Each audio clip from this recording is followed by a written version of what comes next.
This video would not have been possible without our sponsor, LDO Motors, so thank you to them for supporting live streams on Vector 3D.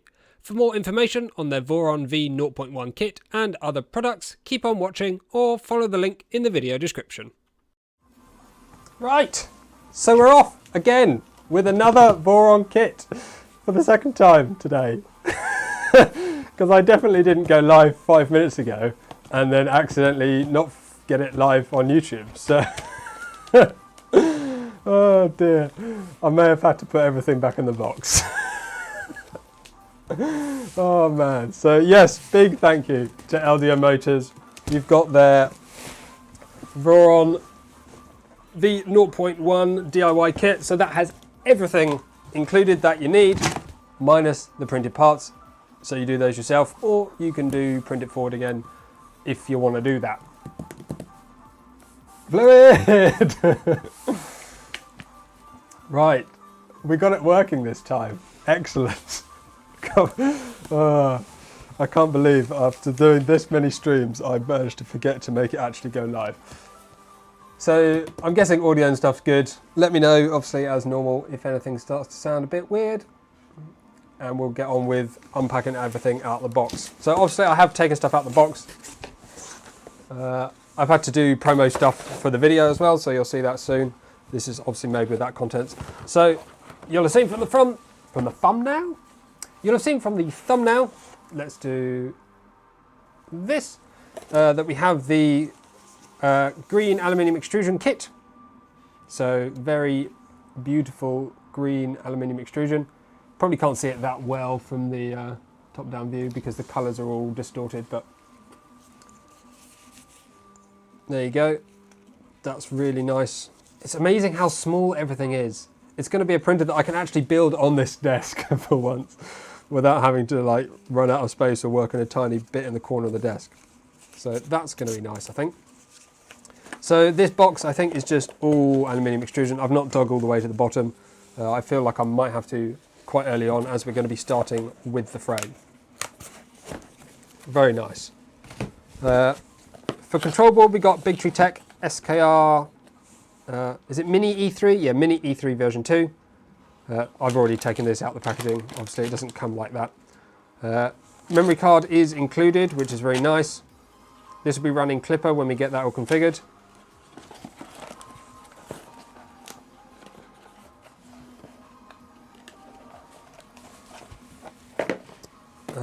You get a little guide with it and a bill of materials. So I've gone through and checked everything off the bill of materials, so I know I've got all the stuff that I need.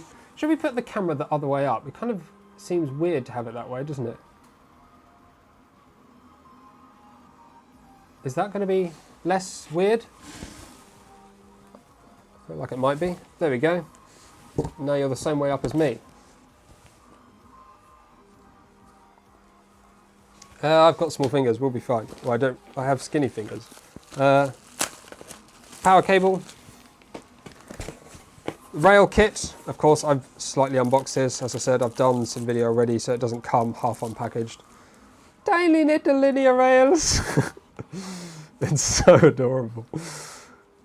So these are looking really smooth. These are stainless steel, so don't have to worry about lubricating them as you're handling them, because they shouldn't corrode in a small amount of time.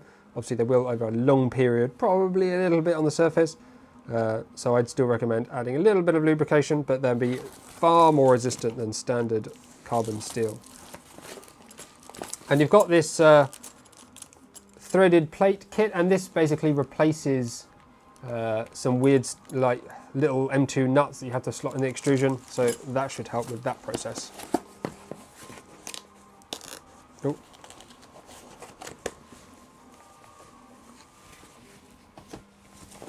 Electronics and wiring, so we've got a full wire harness in here. All the electronics, all the wiring stuff rather, is all pre-crimped, pre-made, pre-cut to length, so that should be really easy. Raspberry Pi, we've got the 3B Plus, so not the highest end, but will be absolutely perfect for doing Clipper. A little 5-volt supply that's going to convert the main power supply input down to 5 volts. Some fans, heaters, thermistors, again all cut to length, all pre-crimped, ready to go. Kingston SD card, nice to have a a proper like decent SD card for running on the Raspberry Pi. And then mains inlet again, all pre-wired, ready to go. Nice, nice, nice, nice, nice. It's very promising when you get a kit and everything's like pre-thought out. Power supply, so this is an LRS 150-24, so 150 watts, 24 volts. Meanwhile, power supply. It sounds very small, but the printer is very small, so it all works out. So for the hot end, we've got the Dragonfly BMO from Fetus. Their manufacturing quality does look rather good, as always. Build plate, so the tiny little build plate. Oh, we've got drag chain and stuff in here as well. We'll look at that in a little bit more detail as we get to that part. In fact, no, screw it, let's get out now. I think I should show you all the bits and then we'll get to building them as we get there. So in here you get the build plate, you get the heater pre-fitted with RTV silicone all the way around to keep it supported. Oops, a daisy. We've got thermal fuse located at the back for safety. Again, everything, the thing is not on the end. The terminals are crimped, but there's no connector that's connected here. I'm not sure why it's separately in a bag, but it doesn't really matter. We can do that very easily. And then we've got the magnetic sheet and 2 spring steel surfaces for printing on, one textured and one smooth. And the smooth one seems to be single-sided rather, whereas the textured one is double-sided. Again, all looking really well made. So that's looking very promising.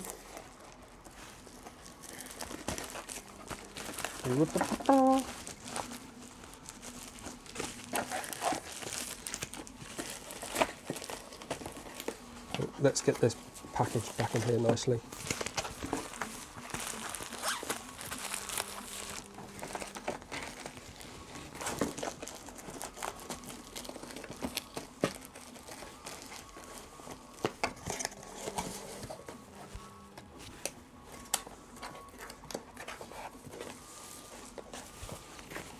That's that bit. Motor kit, of course, LDO Motors. I mean, this is their bread and butter. We've got lead screw nut in here. We've got some additional connectors. These look about to do with the connectors for the motors. Presumably you could re-crimp them if you wanted to. Maybe if you need the cables a slightly different length. Not 100% sure. We've even got a black lead screw. Look at that. That's pretty sweet. I don't know why it's black, but it does look pretty cool. So we've got A, B, this is the E motors, a little round pancake motor. We've got NEMA 14s for X and Y, or A, B, and then the Z. We've got no fancy like quad gantry leveling or even auto leveling in this printer, so it keeps your complexity down and your motor count to just 4 motors for the 4 axes. Fasteners and tools, so we've got all these screws and threaded inserts and whatnot all in there. Again, I've checked all of those as well. I've not actually checked the quantities, but I've checked the bag is there, so hopefully that's sufficient checking. Feet and some VHB tape, which is actually labelled 3M, so that's good. We've also got some magnets, which is for the door, and as well as some Allen keys, some of which are ball end. We've also got a small drill bit, I believe it's 2mm for doing reaming out the extruder like filament path, and we've got a brass insert tool, so for doing thread inserts. Looking really good. So let's fit that before we do too much else.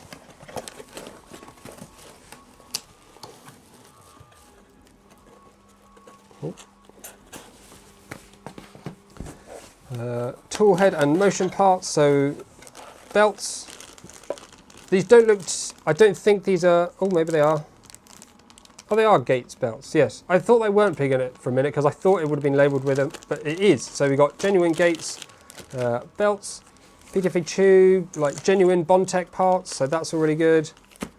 A whole bunch of bearings, some more screws. Really, really nice.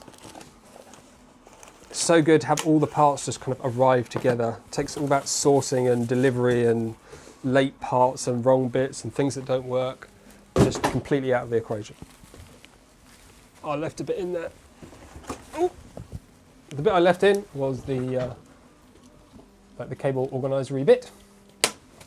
And we've also got all of these. Now, again, I've already opened them and I've taken off all their protective wrapping.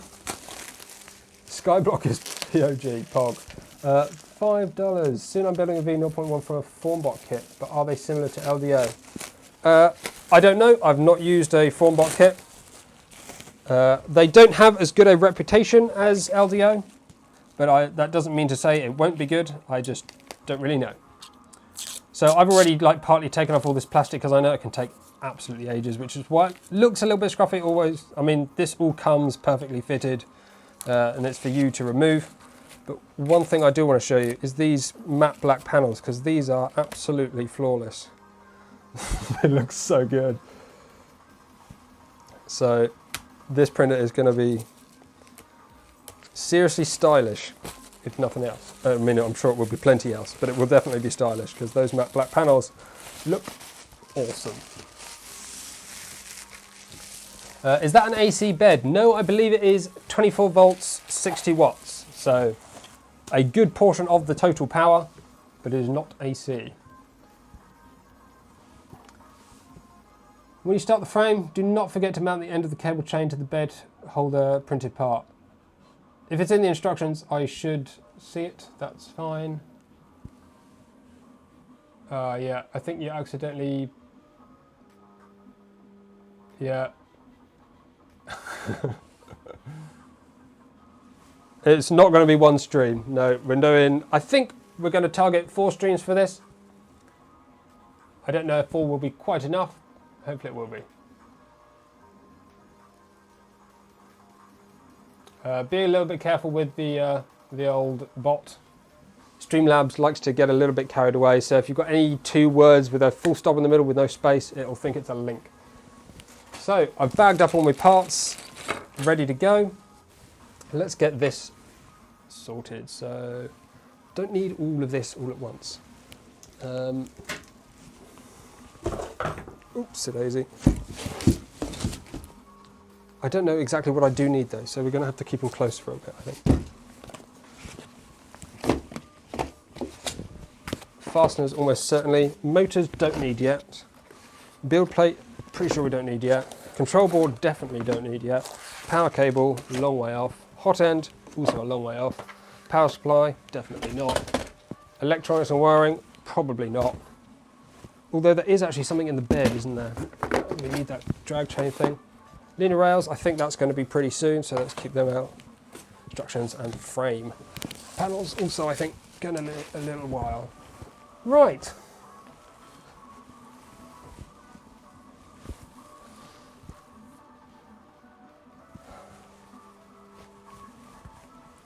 So, printed parts wise, I've actually ended up printing like multiple sets of parts.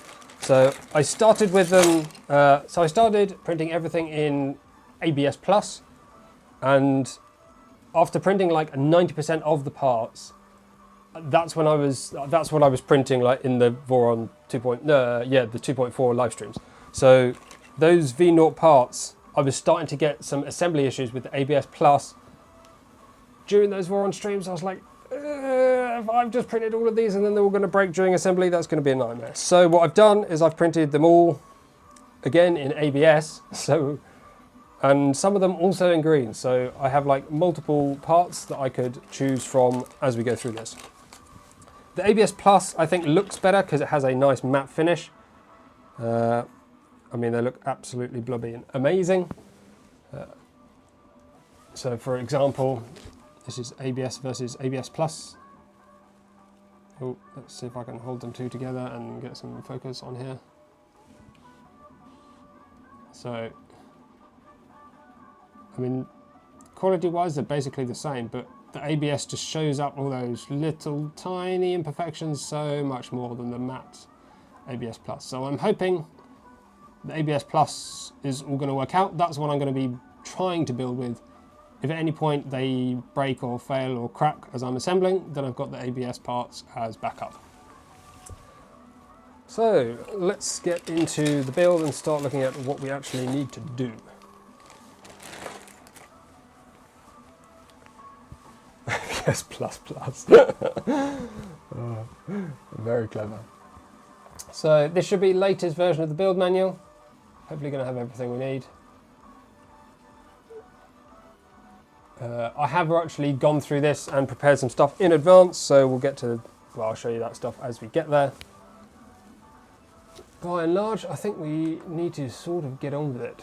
This is an explanation of how to do blind joints and the holes in the frame and all this kind of stuff. I'm pretty sure all the VORON parts are, all the LDO parts are pre-drilled, so we shouldn't have to do any drilling during our assembly, I think. Oh, let's do this. But we do have to still assemble it. So this is the hot end inset tool. So we're just going to assemble this to here because we're going to need it pretty soon. It just goes down the end of there and then screws back onto here.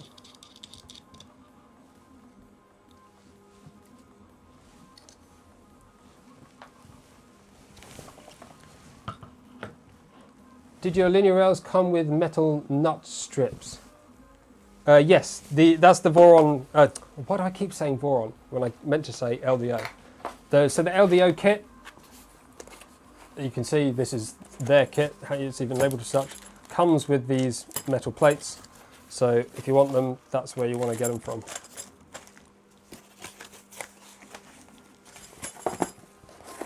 You won't be able to buy from LDO directly, so don't bother. Go to their website. You want to find resellers, so national, international resellers, etc. are linked in the description. So you see, top link of the description is the link for LDO, and from there you should be able to find, as well as the information on their kit, resellers nearer to you. Across the UK, you've got 123D and Mechporium, but obviously Europe, US, Asia, etc. you've got other places. So as someone's pointed out there already, it's worth organising the extrusions, and I was thinking the exact same thing. So as you start to look down here about assembly, there's loads of different types of extrusions. So this determines the kind of hole patterns and stuff that's in each of them. And as you get to that point in the assembly, it just tells you a letter and you kind of need to know what it is. So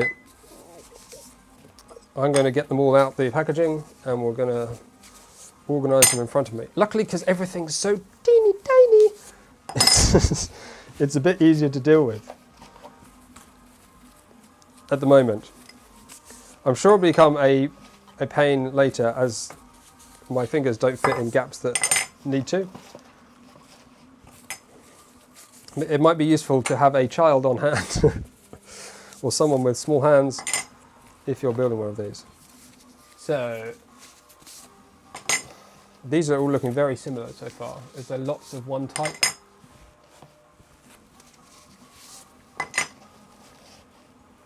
Not 21242251. Yeah, so you can see some have holes in, some don't, some are long, some are short.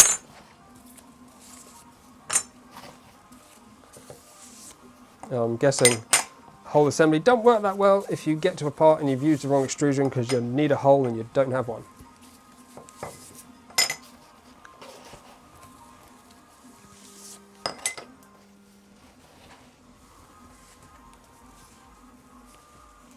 The price for the kit varies obviously depending on where you are.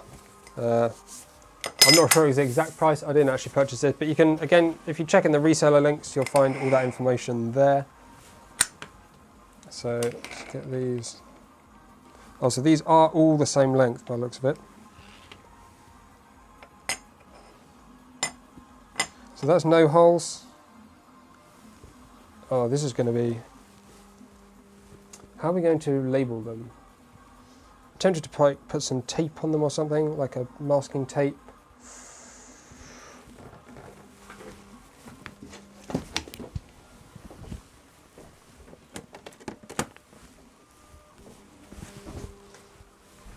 Might be a slow way of doing it, but the last thing I want is to, you know, make a mess of it. So if I've got a pen, I'm going to mark these as I go.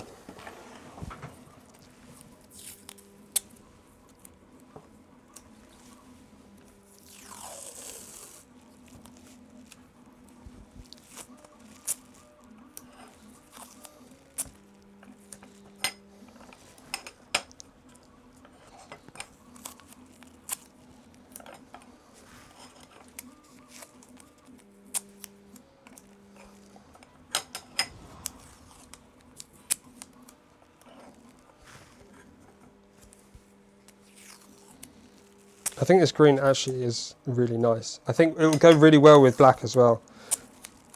And I thought it was just kind of funny to have a red VCore 3 and a green Voron.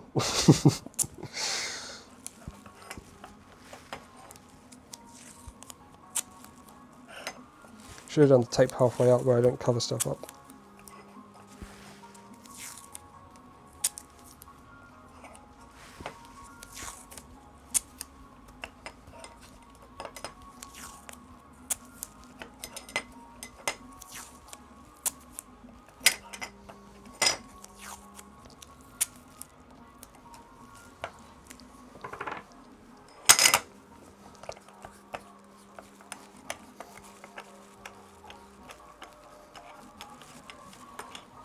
Okay, so tap 10s, no holes. I mean, these are all 200, so they're going to be 200. So we'll call that an A. So holes on one side, presumably that's the 7.5mm from the end. Both ends.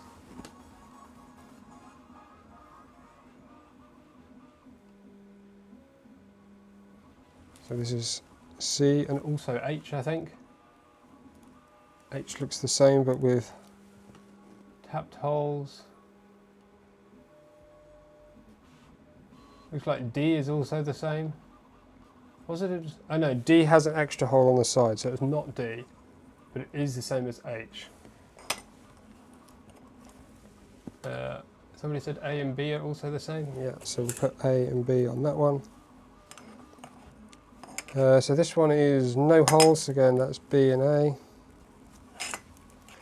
then we've got, again, no holes, so B or A.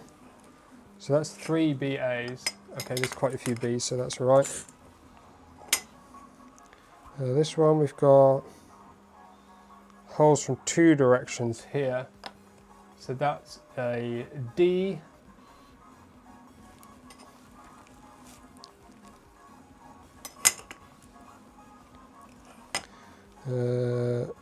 Just one set of holes, like 29mm in, 29.5, that's an E.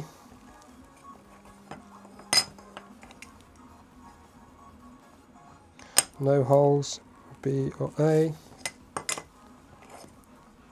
No holes again, B or A. So that should be 5. I know there's going to be one more. So 30mm from the end, just one side is E.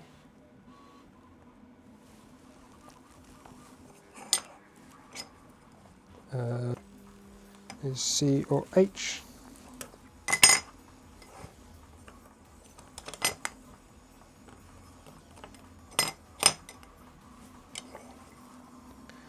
Um, 30mm from the end, I think was E. 29.5s.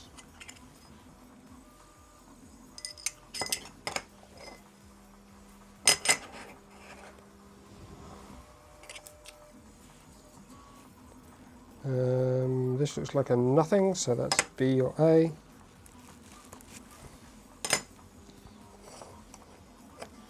This is holes through one side, both ends, that's C or H.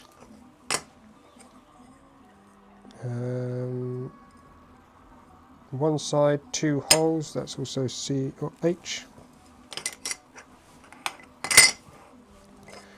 And we've got 2 holes, 2 sides, that's D. So, let's make sure we've got everything. So 1A, that can be that. 5B, 1, 2, 3, 4, 5, 6.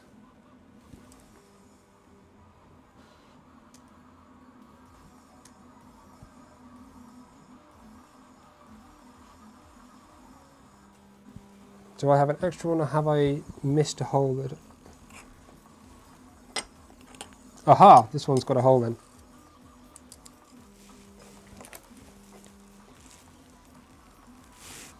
So a hole in from the end is E.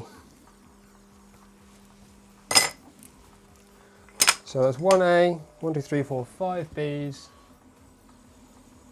2 C's, 2 D's, 4 E's, 2, oh, these ones.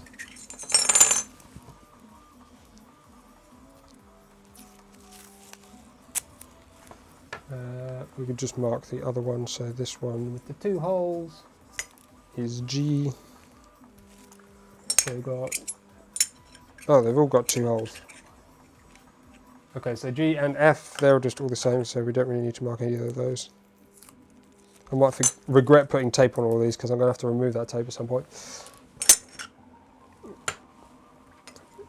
2 F and G's and 2 H. Right, good.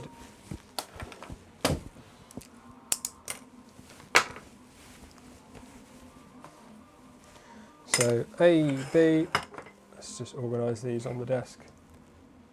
Right down in front of me, so A, B, C, D, E, and then.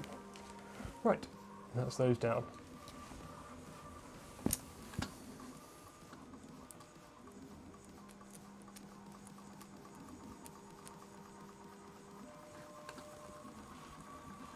So, the frame assembly. So we've got to start with some heat inserts, my favourite.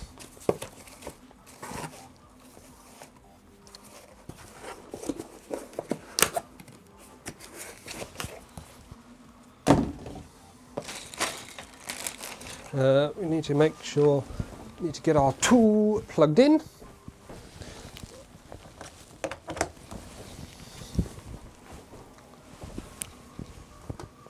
Ooh, I might have missed the any Twitch things. There's not a lot happening in Twitch today by the looks of it. So let's turn that on. I'm going to try 200 degrees if I can work out how to make this. There we go. 200 is not that hot for ABS, but we'll see where we get to. I don't think it's very easy to make this soldering iron like 250 or something, so 300 might be my best bet, but we'll see what we get to. So this should be all the parts that I need for the frame assembly. I've pre-organised them into that lovely bag. There are a couple of bits here that are jigs that I've made. I'll talk about those when I get to them.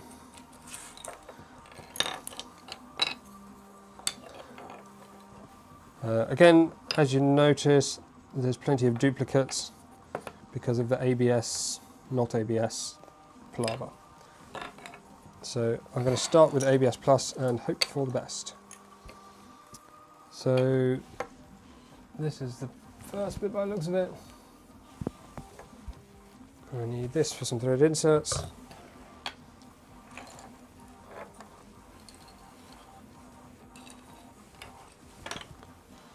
We're also going to need some actual inserts, so where are those? Fasteners, tools and miscellaneous.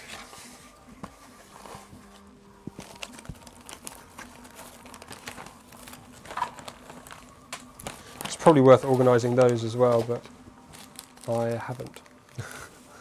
I might just pull them all out on the desk near me. That might.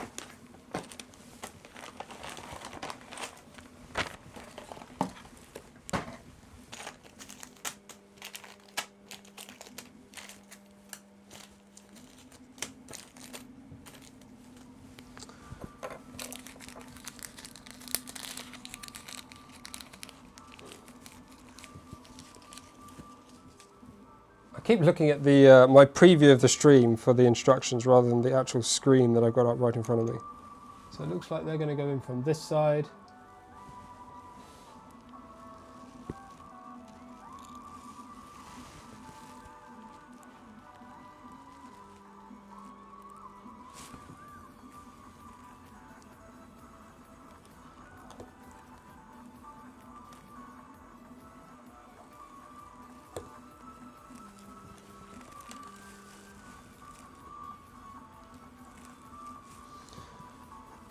I'm not sure if this temperature is going to be better or worse. I think the melting that you get from the 300 is probably better, to be honest, than just softening the material.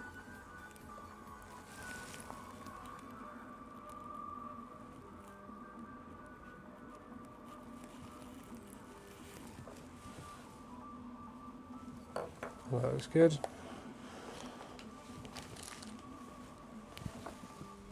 I'll leave it warm for a bit. I'm not sure how many, if we need to do more.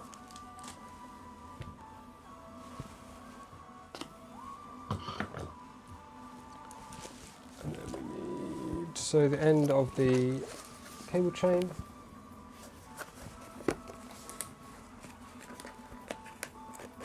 Well, the multi-stream is not working for some reason, so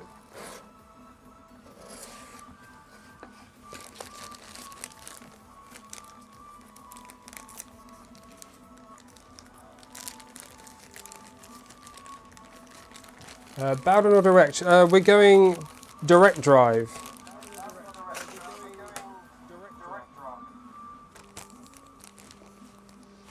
I'm playing my own stream to myself there. So the rest of that I think we're not going to need for a while, so we can put that away. In fact, we only need one of these ends. I do want to be careful what end though.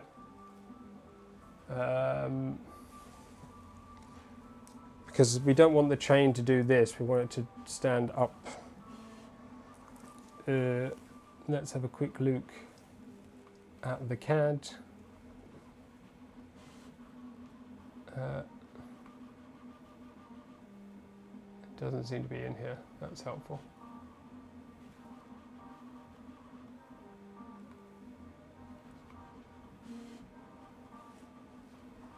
It attaches there.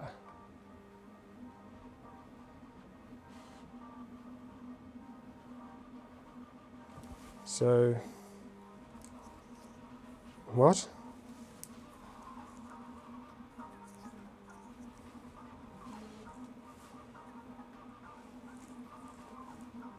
That's super weird. I'm not sure which way round is going to be best.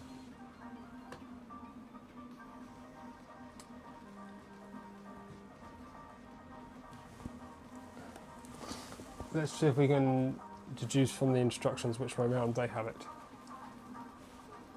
That would be that end, so that would be that side.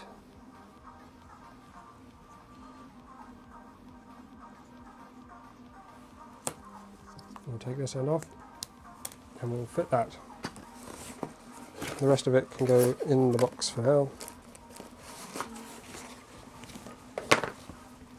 I'm just going to take my jumper off quick because I don't actually need it, turns out.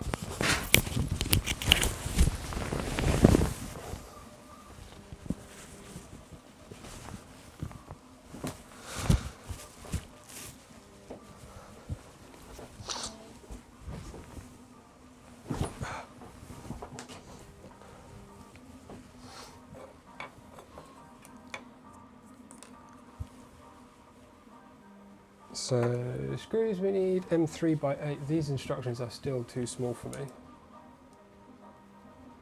Yeah, can't really get them any bigger without ruining the stream. So all these bags and stuff over here. I guess we want some sort of order. M3, M2, washers, M3 30, M2, M3, M3 6, M3 35, M2,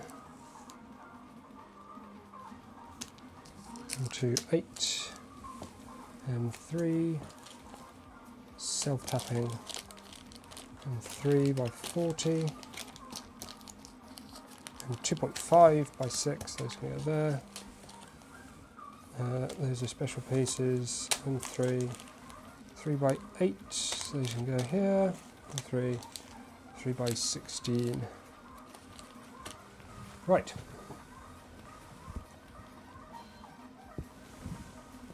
"45 minutes in and we've done 2 inserts." I also forgot my water. What a fool. M3 by 8. This is all from LDO, they're sponsoring. And it shipped directly from them, if that's what you meant. So this is direct rather than through a distributor, this one. Just because it's like sponsored, I guess.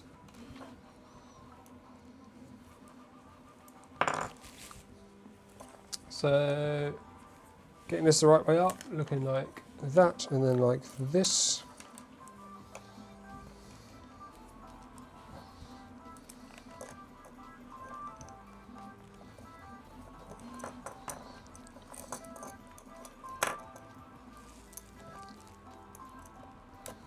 I think the iFixit screwdriver is probably going to be easier for this build, to be honest. So I think we'll keep this one out, but I think I need to magnetize those screwdrivers really, because they'll be a bit more useful.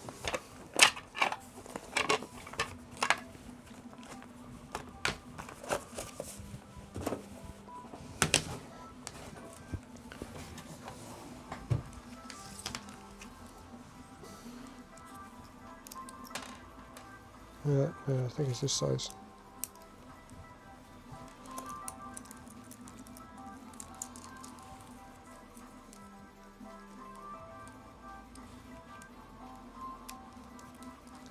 I honestly don't know how long it is going to take. I guessed at 4, because I know it can be done in 10 hours, but maybe I was optimistic. Maybe it'll be 5, but we'll see. See, I don't have to do this whole step, so that saves a lot. I can just move straight on.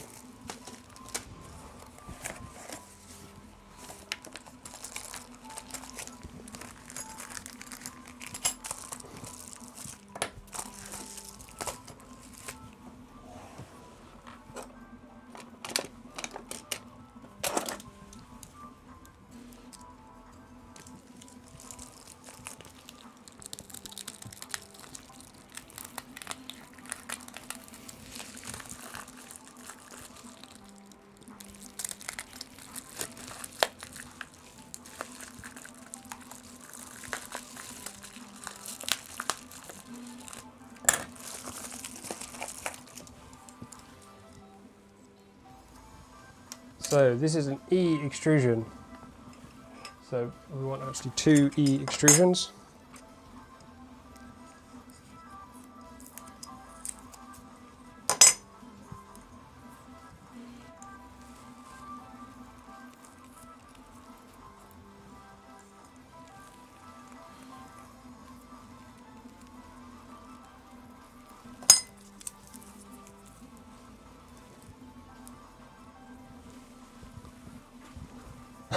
Hi, what's going on?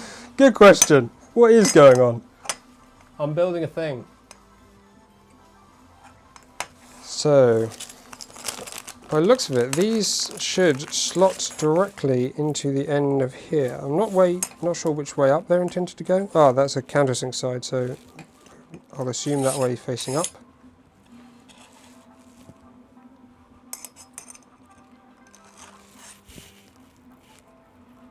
Oh, they're kind of countersunk on both sides.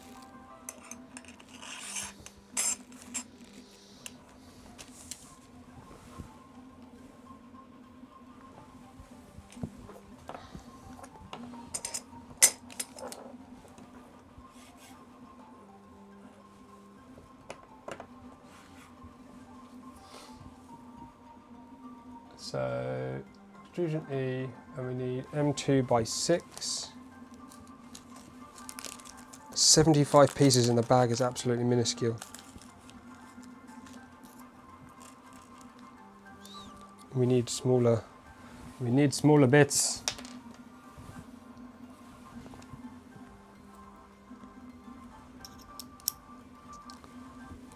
So it does recommend a screw in the end.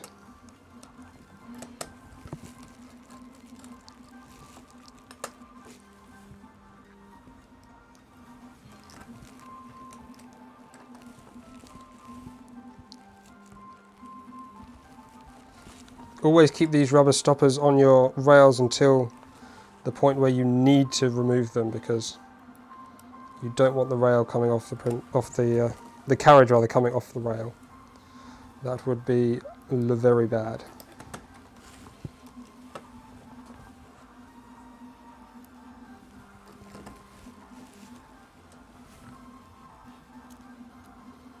I'm not doing these tight yet. We obviously got to get. Oh, no, that should still wiggle. There we go, yeah. So we've got our rail guides. And there should be a dimension. Yeah, so this is where I got a jig. So I made a little right angle jig that looks like this. I mean, I've printed them in 2 different orientations.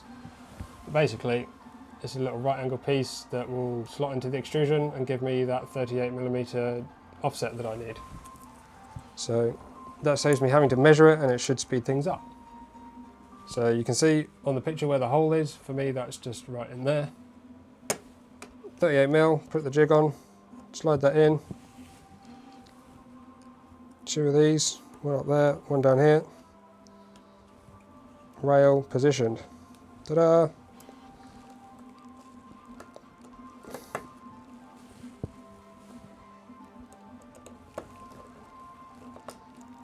I've just noticed no Loctite.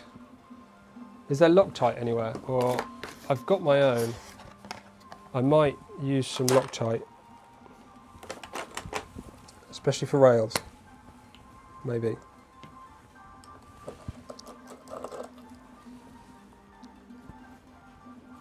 Oh, that's just made a mess.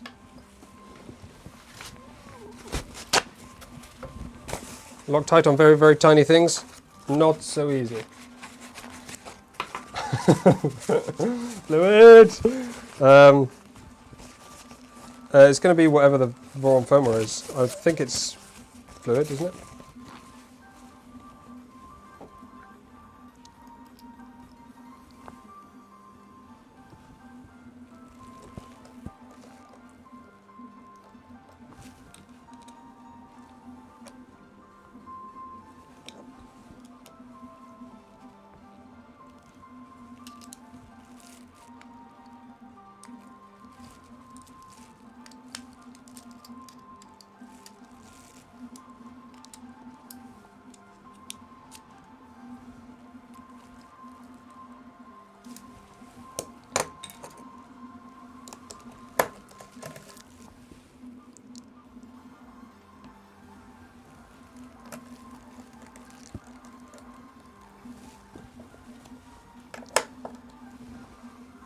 Very easy to over torque these tiny little bolts. Doesn't take a lot. Oh, what am I doing? Where's this one come from?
think I did this one first, right?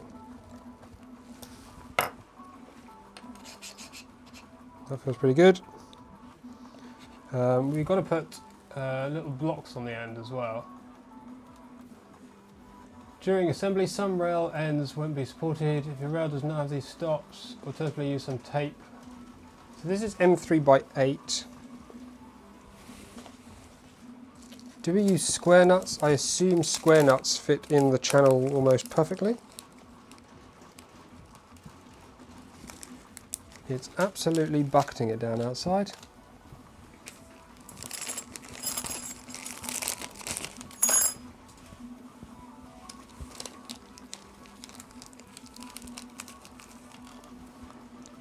So presumably that fits in there nicely. Yes. Do we want? I think we want black here rather than green, just because the rail's green. I think this will look better with black.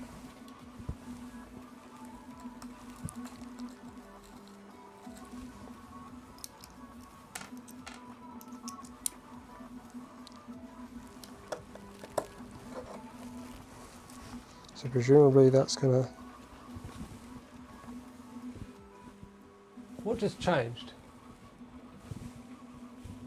My lights just went dim.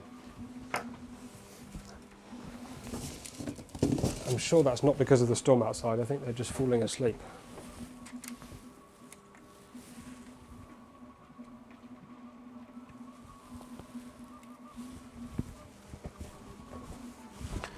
Just one of them decided to go dark for some reason.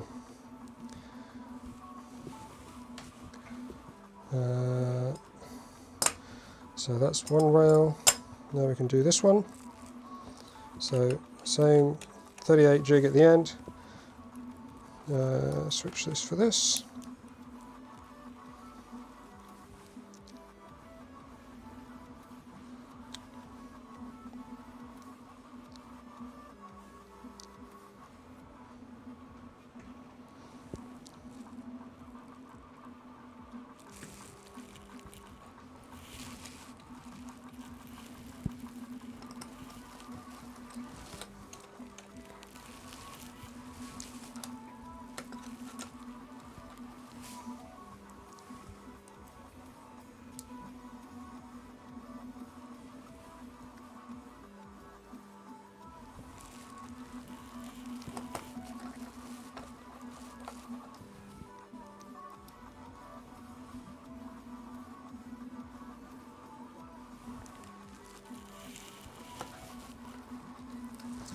So we want two guides, stick one there, oh, we'll stick it there, one here.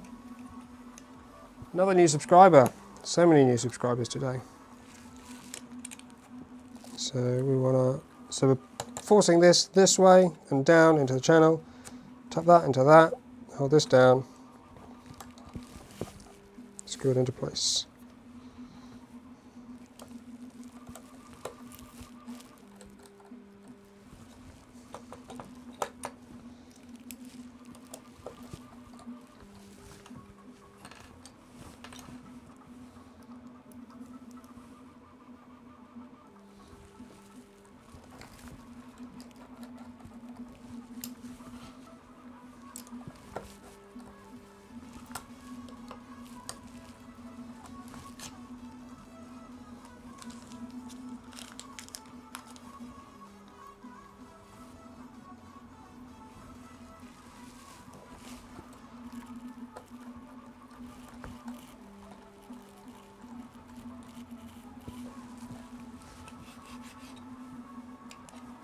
So that jig was sorted. We need another one of these, so we need a nut in the end. Got to be careful what I'm doing with all of these little pieces.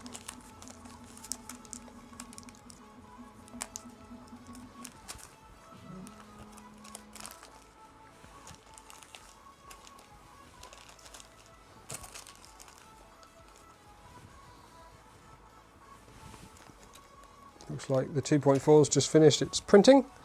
So that was just printing some more parts for this. I realised that I was, before the stream, I was checking all the parts that I didn't have, just in case I was thinking I was going to be starting and missing something. Turns out I was pretty much good, but there's a couple of pieces towards the end of the build that will be useful to have. So move that, stop. Very nice. So they should be bang on because I've used a jig. No measuring, no faffing. C extrusions. So basically more of the same kind of thing with a different extrusion now.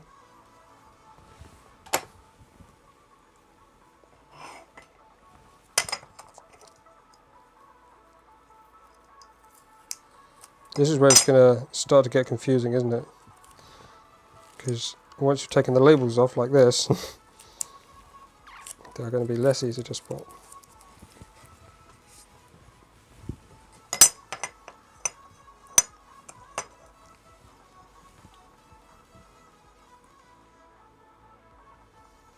So these are 33mm from that end, and again I've got a little jig for setting into the right place.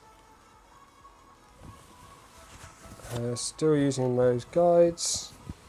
Need to cut 2 more rails out for packaging, and 2 more of these. I don't have enough.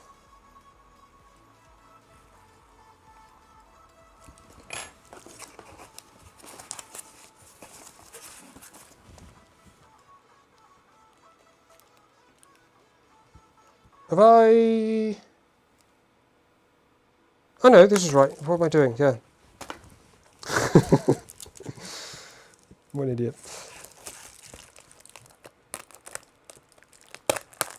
Thought I'd already got the linear rails out and I needed 5. There's not. This is the last 3, so we're good.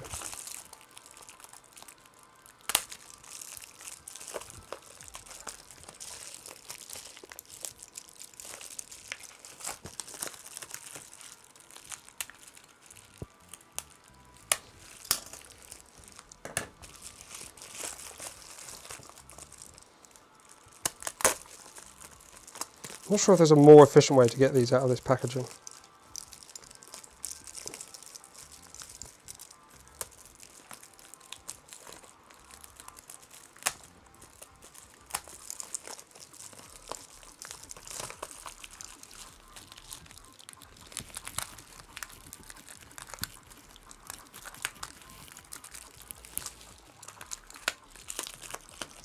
There we go.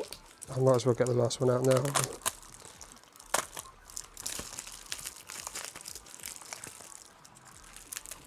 It's going to probably be a while, so I need this last one, I guess, because this is going to be for the gantry.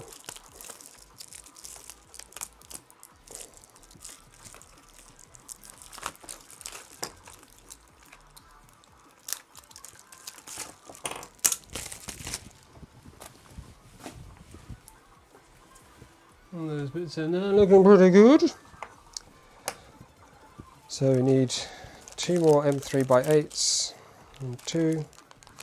We need 2 M3 square nuts, 1, 2, and then we need a bunch of the M2x6. So as before, finding which side of that I prefer. Slide either that in the end.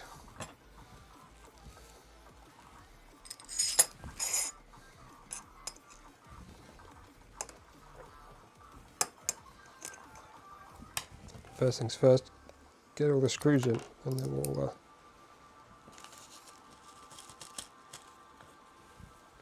sort the details out afterwards.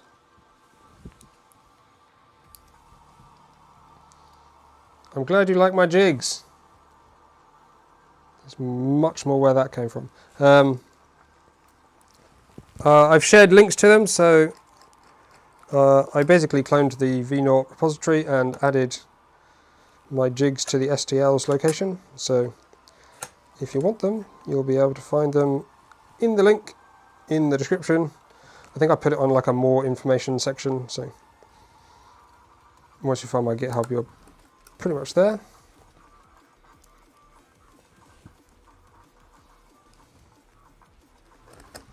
I was debating not using jigs because It is kind of a single-use plastic situation, and obviously we must consider our environmental impact. So that's obviously a reason to not use them.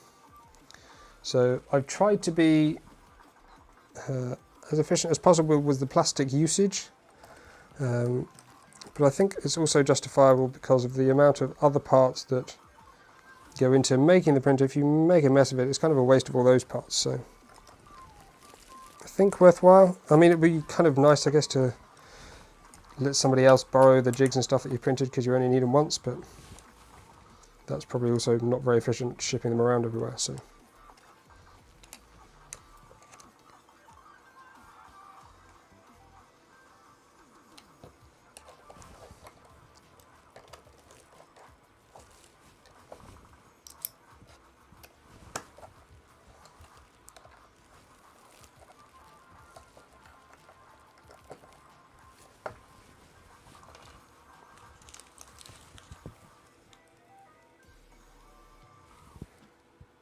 Hello there. So I'm not paying much attention to chat today. I'm getting really stuck into just enjoying the build.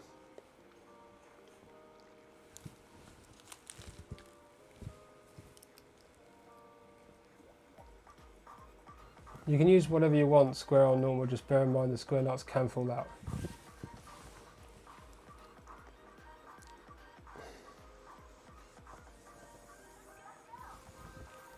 I mean, they'll only fall out if there's no screws in them, right? They're not just going to fall out. They're not going to disintegrate.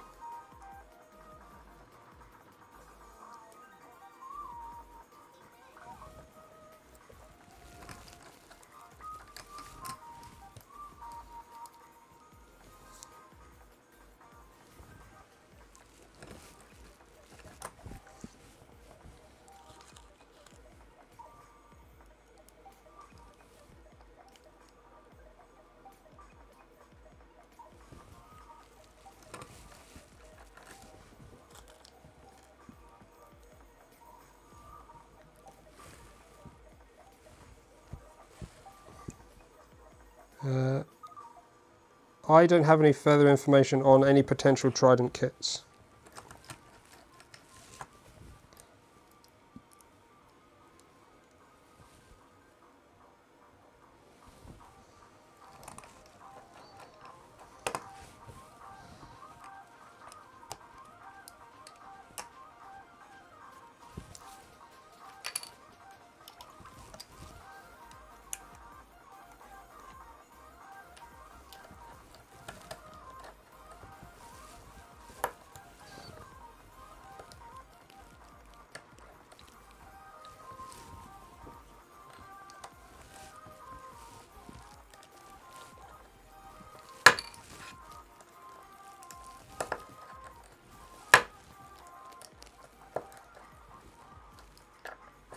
For some reason, the chat is not highlighting when people mention me.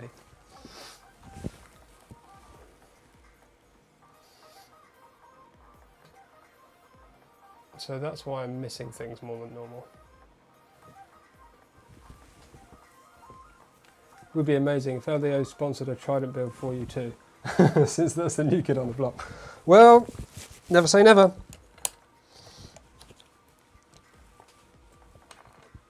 I'm always keen to build more things.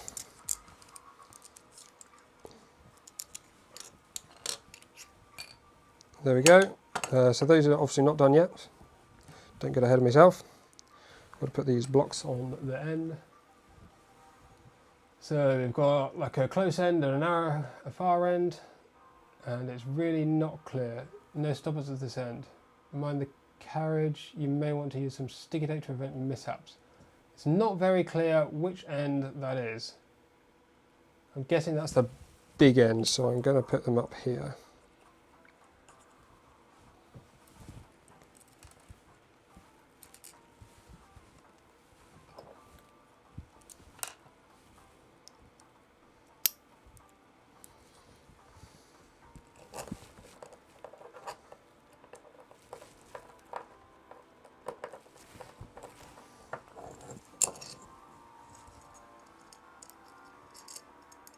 Why isn't this tightening?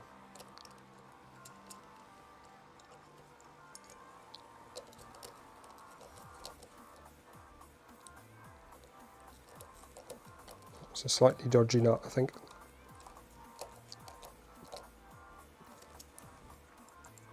Oh. I think it's a very dodgy nut.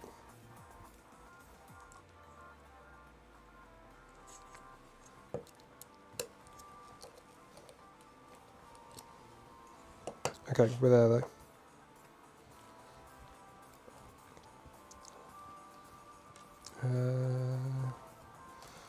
Black stop, bang it on there. Little nut in the end. Oh, nut in the end.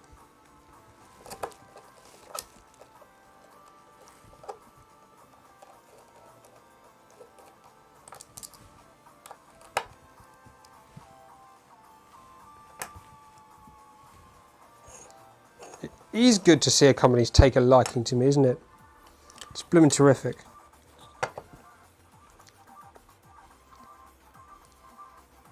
I mean, they don't have to like me as long as they just want kind of publicity, promotion is the thing, isn't it? So, but yes, it's wonderful. I'm very happy with it.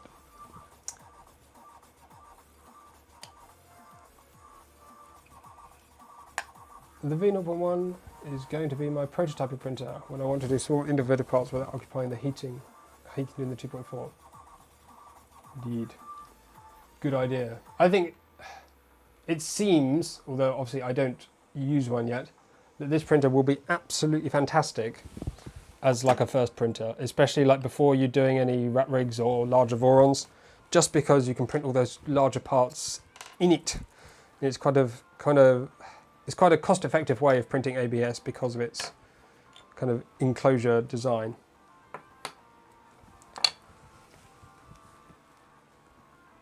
So now we need this piece with the little logo on. Oh, it looks absolutely lush. M3x8s, M3x8s, M3x12s.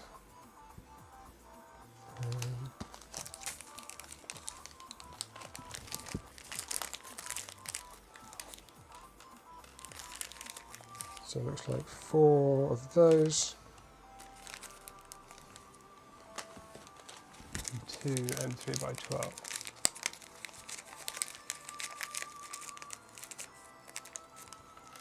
I'm not sure if I would encourage anyone to have it on the table beside their monitor purely because of ABS fumes.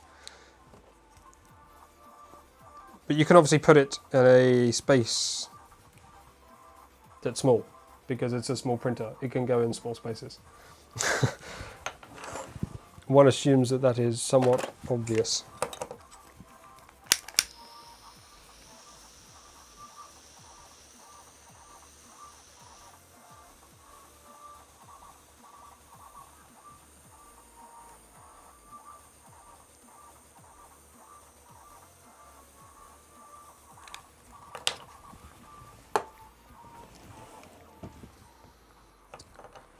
So we need obviously the little bits for this. It looks like we're going to need all 3 at some point, so we've got those.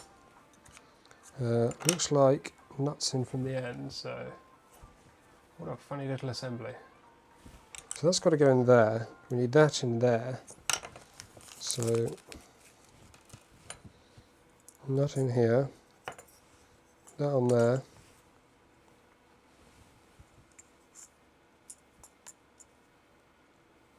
So is it 8 from this side? Yeah, and then 12 from the end.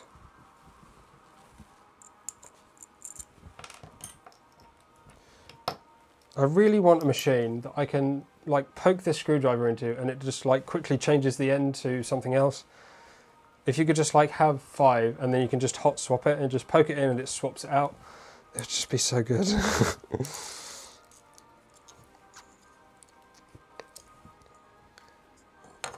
And then we're going to use a bit of Loctite. Oops, a daisy.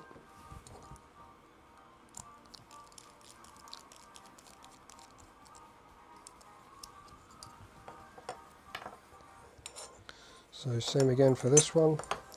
It's so adorably small.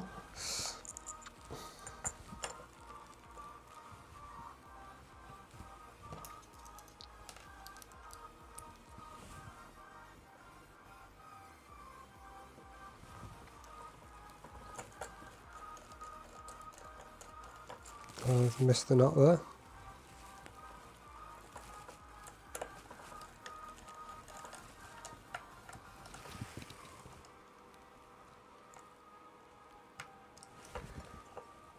The glue stick seems to be working reasonably well. The only other type I've tried is the little squeegee bottle with which is basically a liquid that dries. It's hard to say which one's easier or better or anything. In both cases, I've only ever used them for this, so.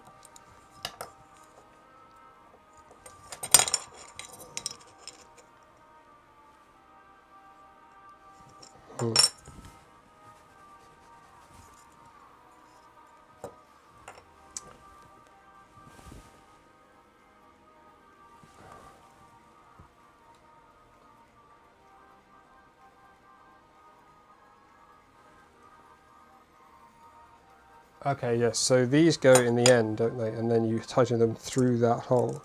I'm going to need a different Allen key for this.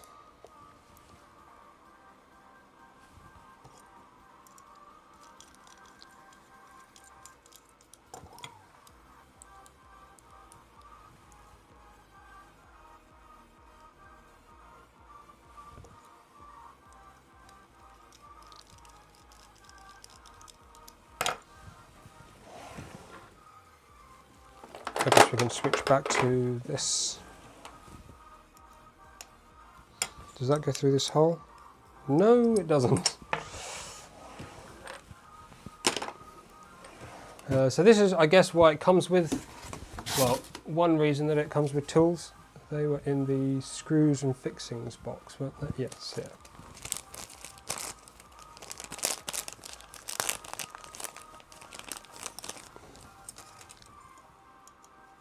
There we go. So this then slides on here,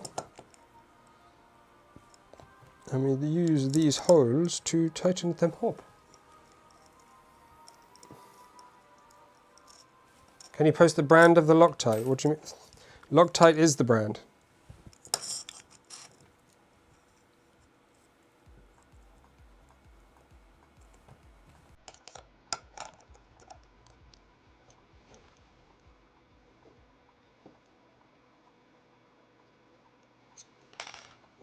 It's Loctite 248. It's got it on Amazon.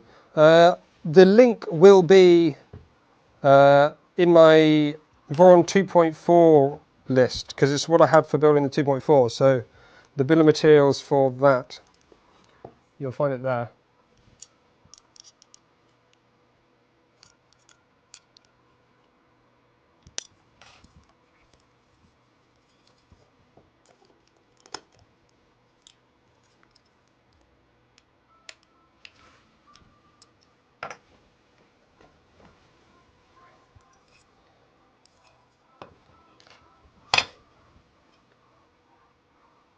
No worries.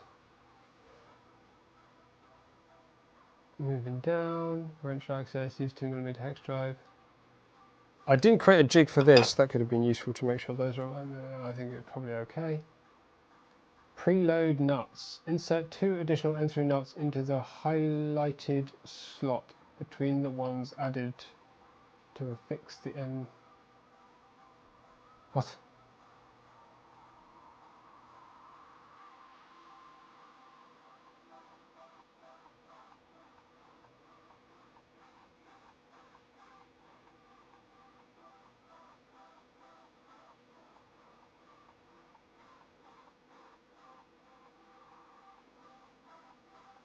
I'm such confused. So we've got 2 B extrusions. This.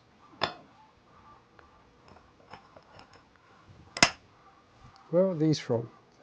Presumably I don't need those.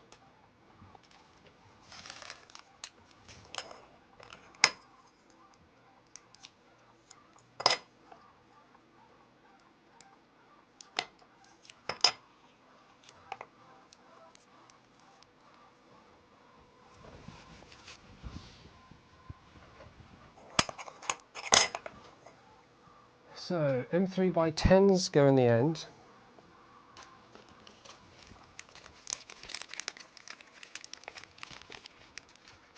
Hour and 20 minutes in.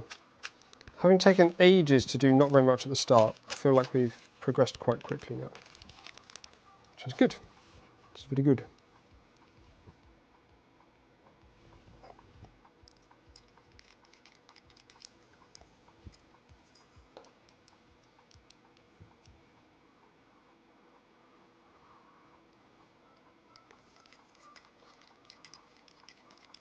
Probably overdoing it with the Loctite a bit, to be honest, but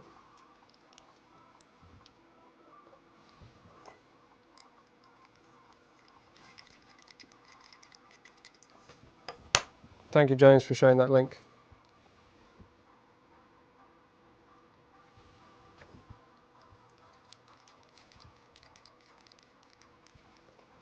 If you want to know which I prefer, then you need to stay tuned. I've got a video, should be coming. It won't be that soon, but there will be a video on my comparisons and opinions between the two. So subscribing is probably the best way to get hold of that information. I don't understand this. What's it talking about?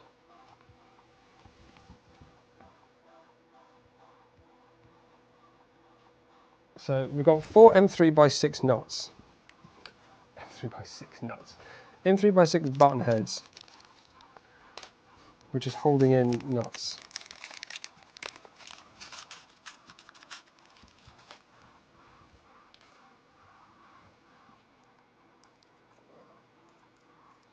Probably should have put these nuts in before those screws.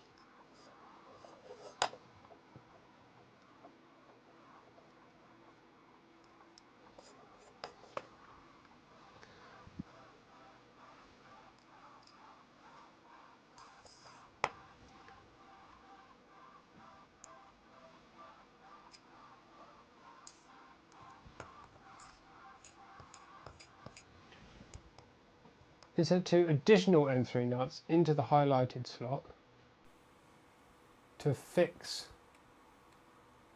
between the ones added to affix the M3x6.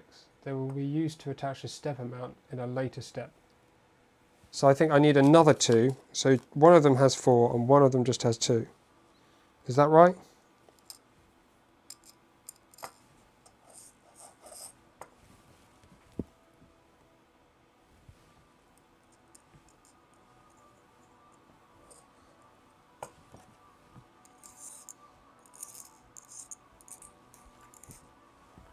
Four nuts in each. It can't be each. It says into the highlighted slot, and only one of them's in there. So 2 in one, 4 in the other. I'm pretty sure that's what that instruction is saying.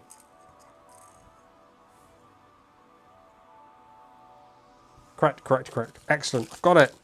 Nailed it. And then we can use...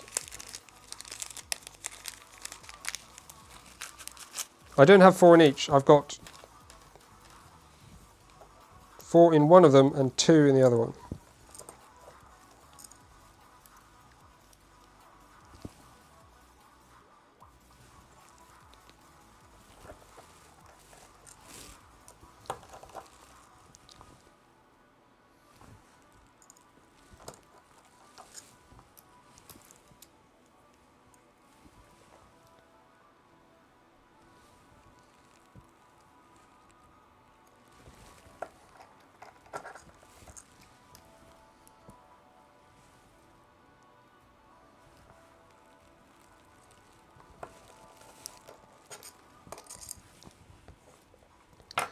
Right, good.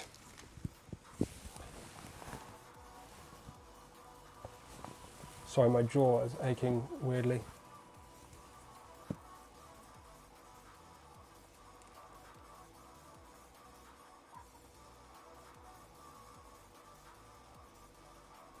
I have no idea about connector orientation. As you've noted, I'm not there yet.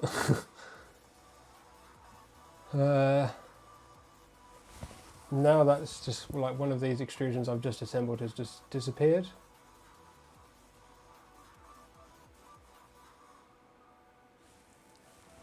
So this is not the bed, this is two of these. It's the ones with the holes close to one end, so it's these ones. It's that way up, so slot at the top. I now don't know which one I need and which one I don't need. Preload 3 M3 nuts.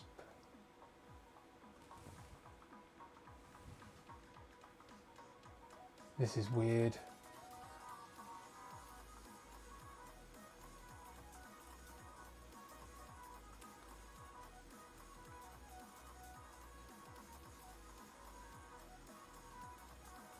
Read the next 4 pages before continuing. To keep the assembly images consistent and as easy to follow as possible, we are showing them in an upright orientation. For ease of assembly, we recommend to assemble the Z-axis lying flat. So the next 4 pages is that one, that one, that one, and that lot. But it doesn't tell me what these extra nuts are for, so I'm going to check this. Okay, they're for here, aren't they? So they're going at the bottom down there. Okay. So this goes up to here.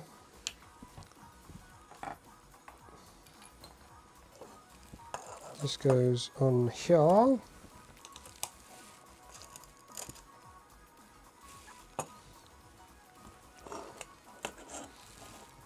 not too worried about position at the moment because I've got a jig to help me with this lot.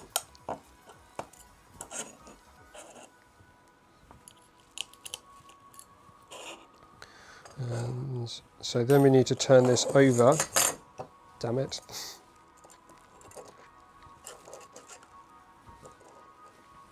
We've got to put some nuts in the back.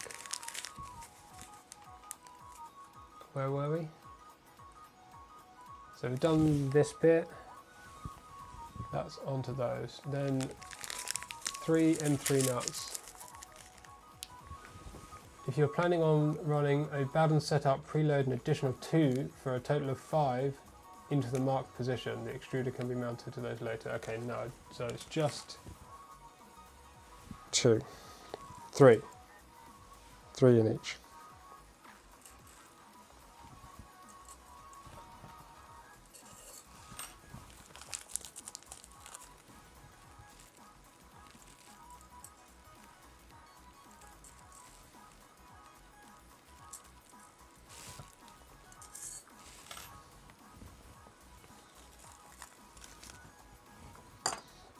And we can go ahead and stick this doobly on here.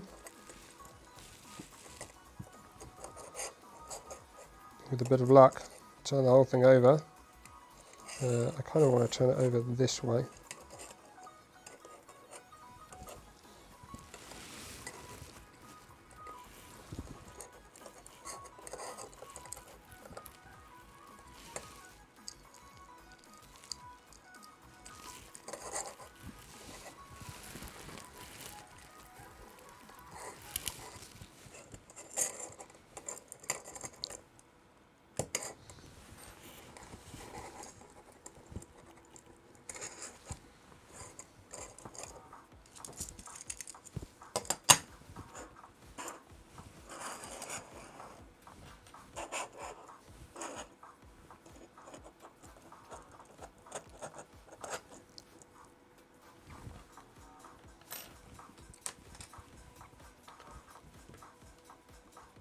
So that's those in there. I've not used screws because they're not going to fall out, are they? They can't. Oh no, they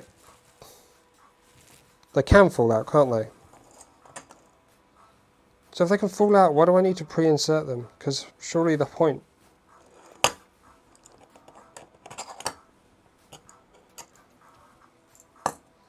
Okay. Guessing they're still going to be difficult to insert later, so I'm going to put some M3x6 screws into them. But no Loctite.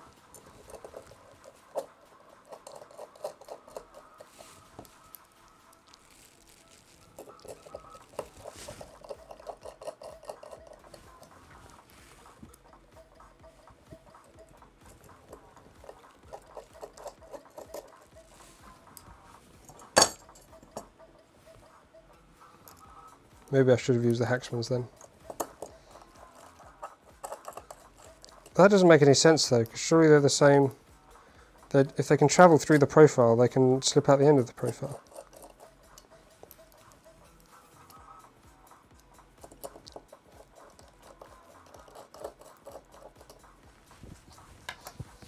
Okay.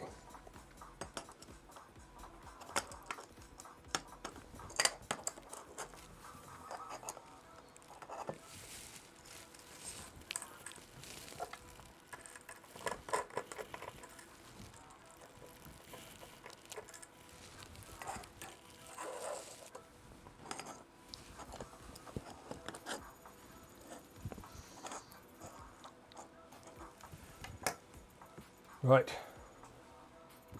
And then 2 H extrusions.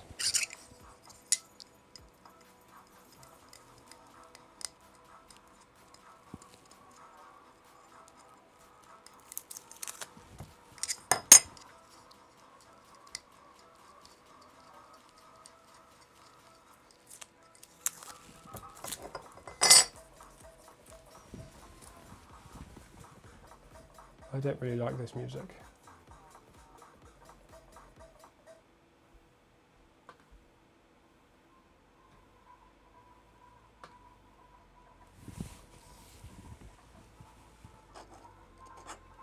Has it just started the same track again? Oh, this is definitely not right. Oh no. Oh god. This is a disaster.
What have I not Loctited? I think these ones I don't need to, right? Oh, well, rather, these ones I already have.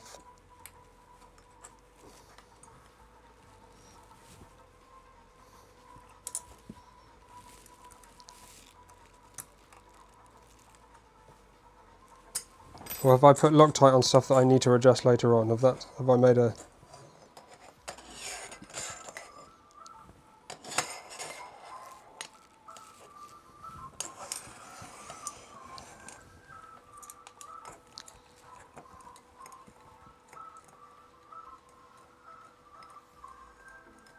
Oh, it's a temporary jig.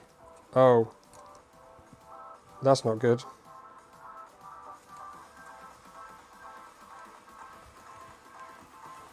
I've Loctited them.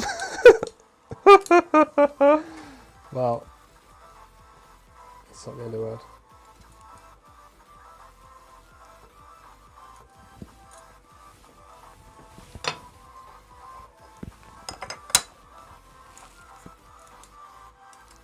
This Loctite isn't permanent, so it shouldn't matter too much.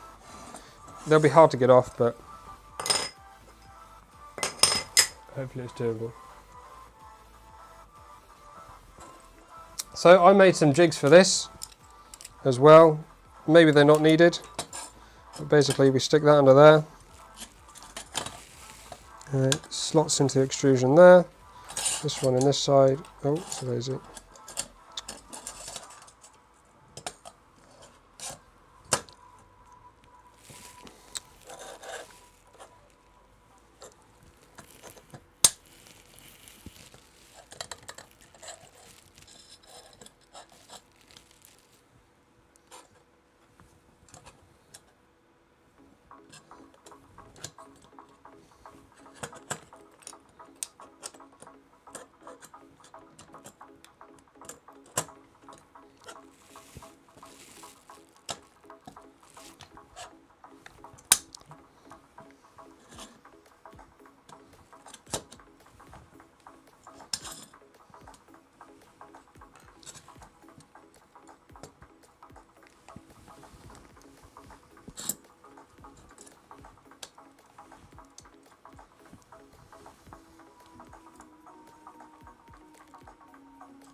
The ball ends of these are not very good. The other end's fine. Ball end I don't rate. Yeah, so I am fully expecting adjustment later on, but this should hopefully get me close. That's the plan. This second rail in particular, I'm obviously going to like set up one, and then something doesn't look right.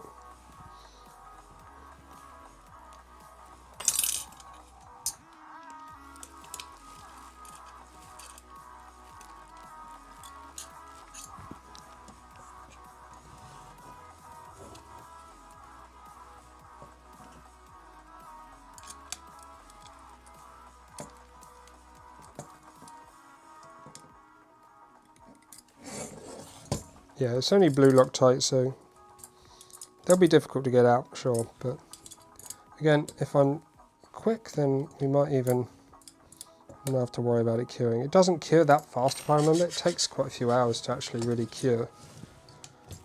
So then we can just take out this, take out this. Very nice. Again, linked in the description if you want to use those.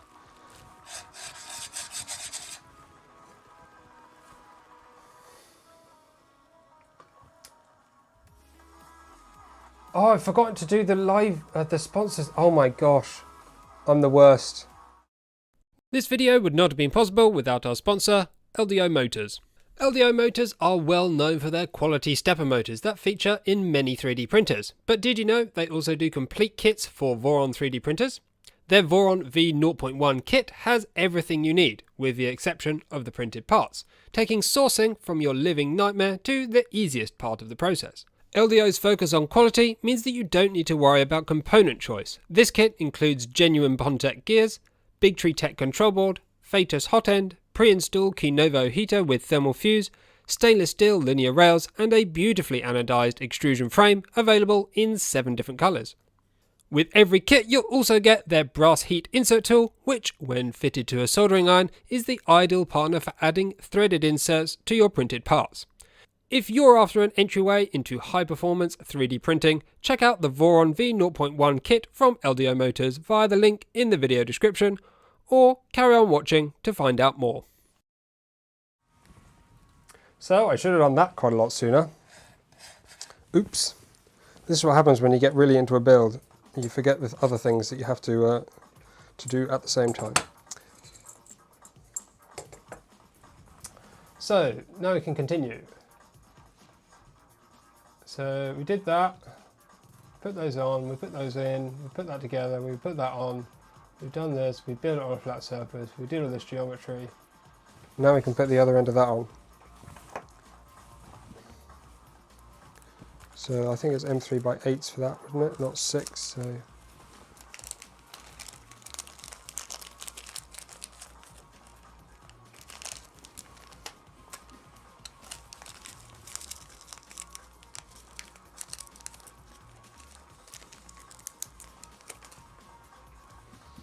I'm pretty sure the 2.4 kit is just being released at the moment, isn't it? I'm not sure, maybe I'm wrong.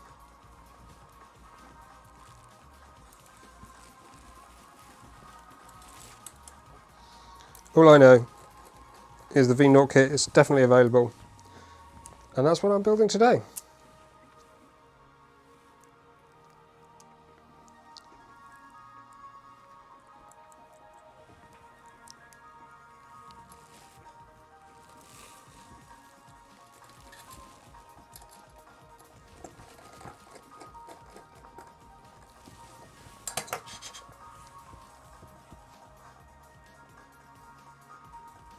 So that's top and bottom. So use thread locker. Carefully apply a small amount of thread locker to the screws. Hidden screws. What? M2x8s. My favourite. 2x8.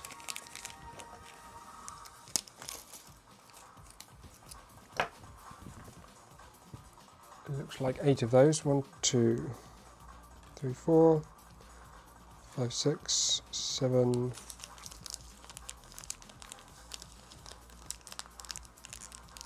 8.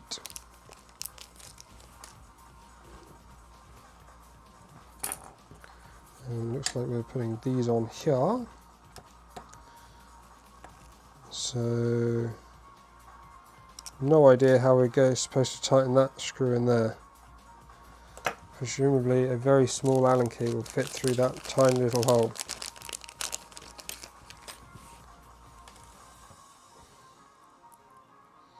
But these are not ball end. This could be a challenge. Let's have a go. We'll start with the easier ones. Is this the right size?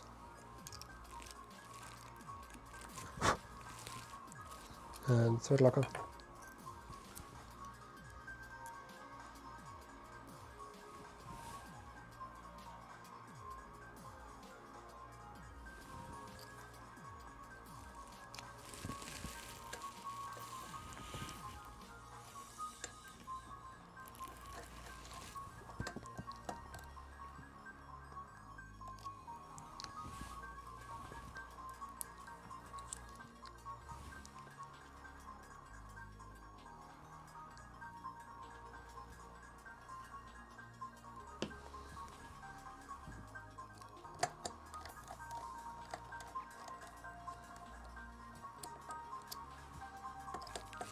I think this third hole we can do as well pretty easily.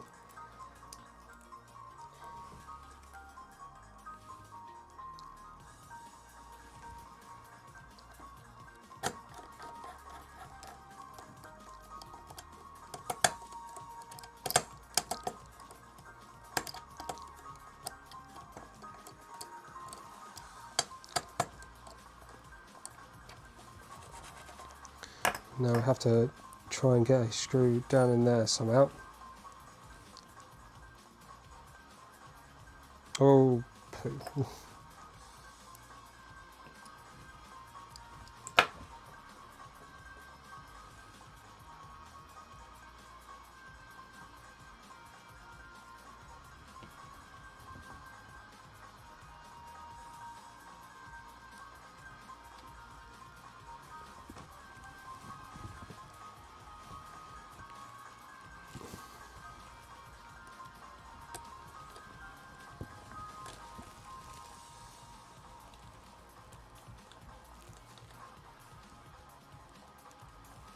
Like a glove.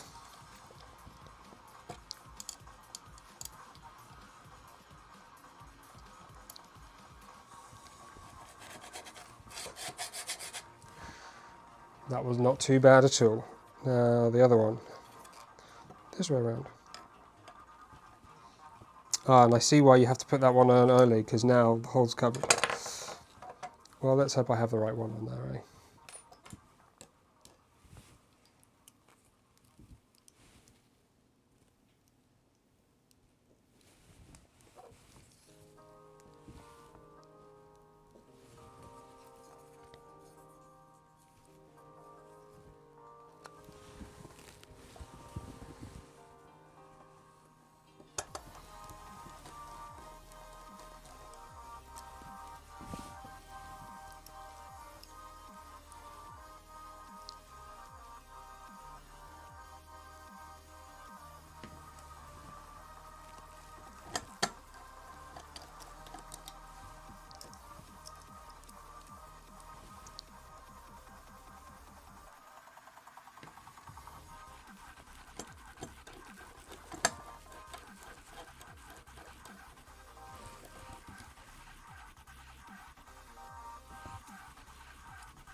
Shouldn't have to adjust these. This is saying to use Loctite, so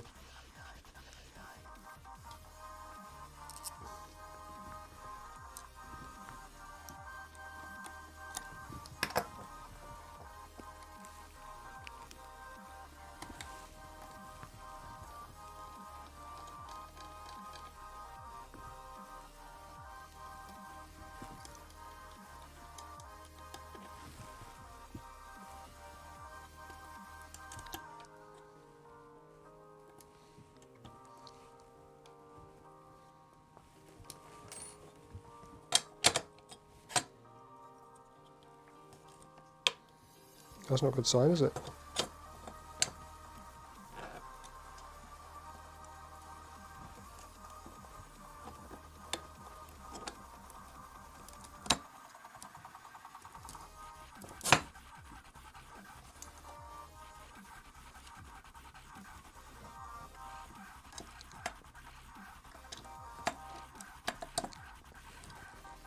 Yeah, this you can't really adjust once it's on, so I think that's just going to end up where it is. And then actually the separation distance isn't quite right, and that can be adjusted with this.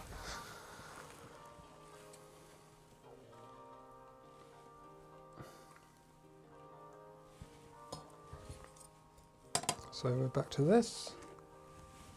Gonna have to zoom out a touch now because we're finally getting to something a little bit larger.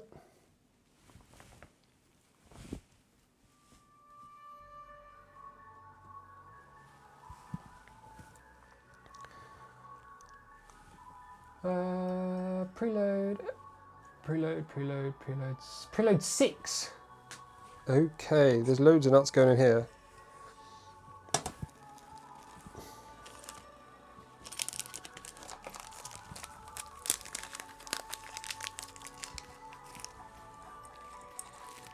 So one in there, one in there. Oops, so there's it.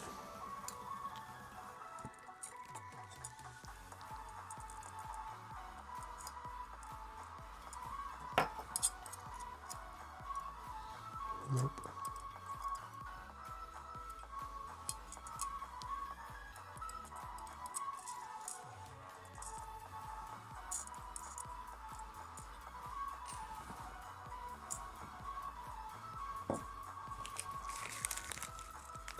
Six in the back.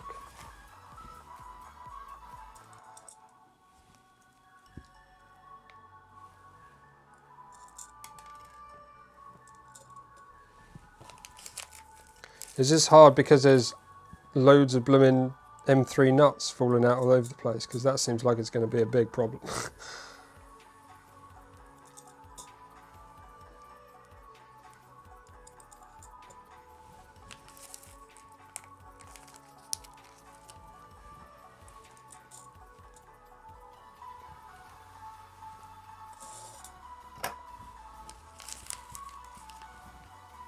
And 2 M3 nuts in the base.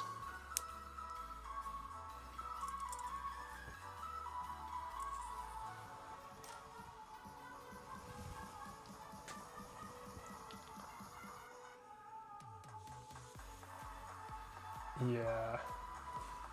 I'm going to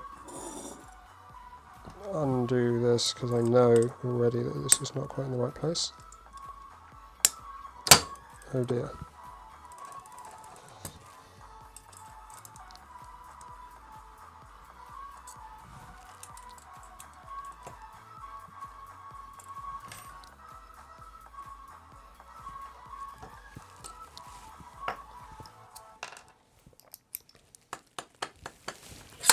Oopsie daisy.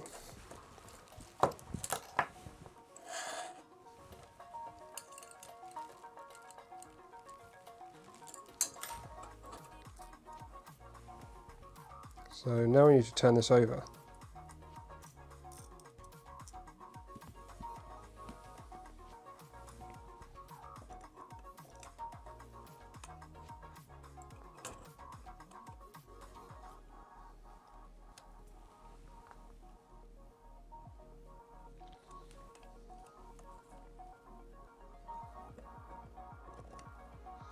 Getting these nuts in the right place is not going to be very easy, is it?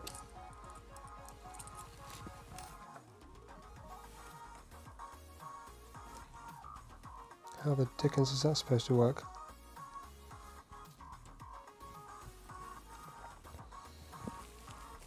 Eh?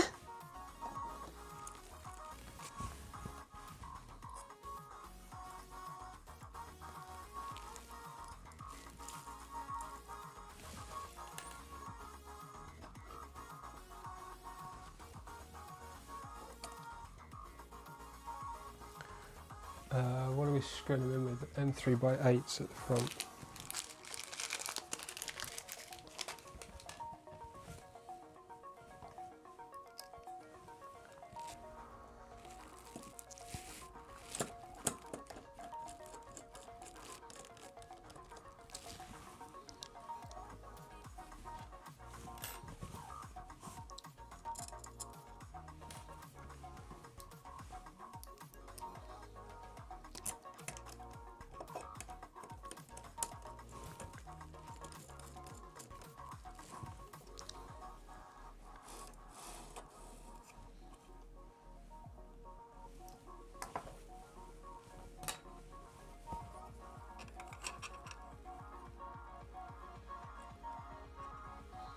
Seems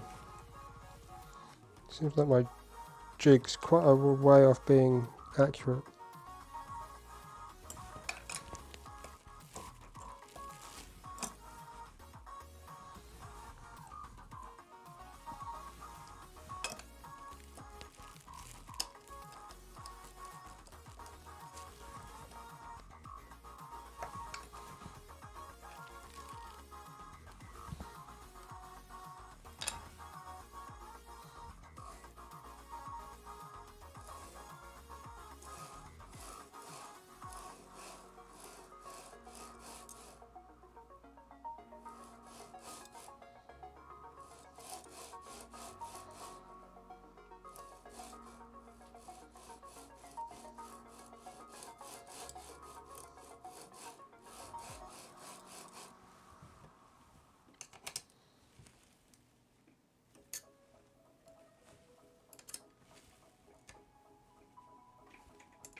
Okay.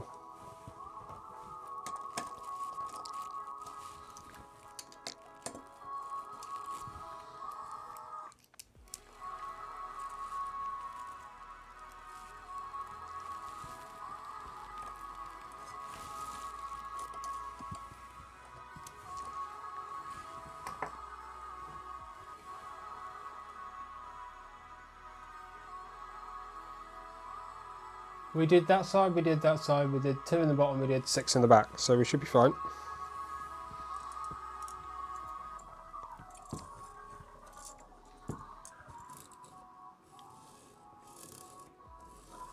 Oh, this is now binding a bit. Great. We'll have to still do some adjustment, that's fine.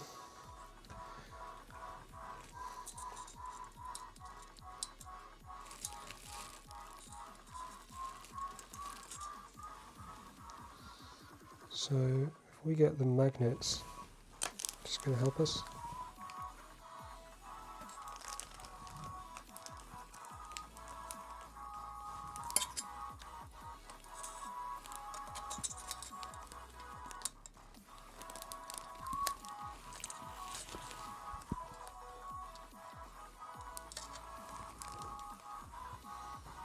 Are we supposed to be doing these ones on the back? I'm guessing.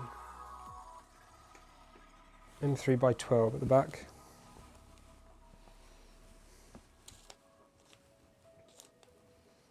Where's my M3 by 12s? I've lost the bag. No! I definitely had them because I've used some here.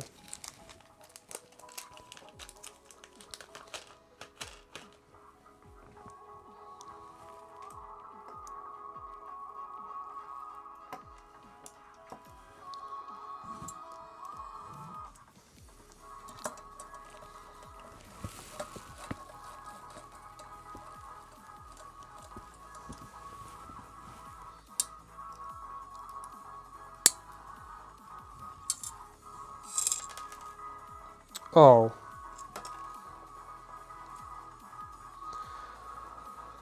Oh my goodness. Just my luck.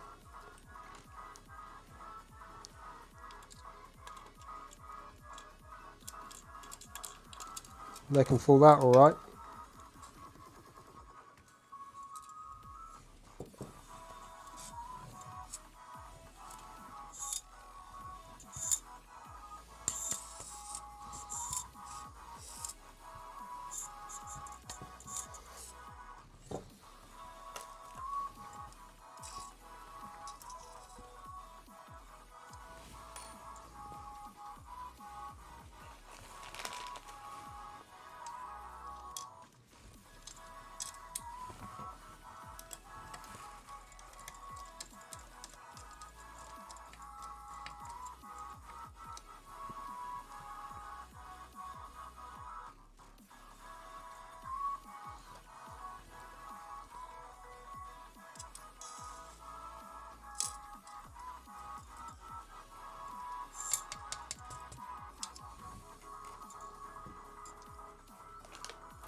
But I decided to use square nuts. We can't have a mix. That would be disastrous.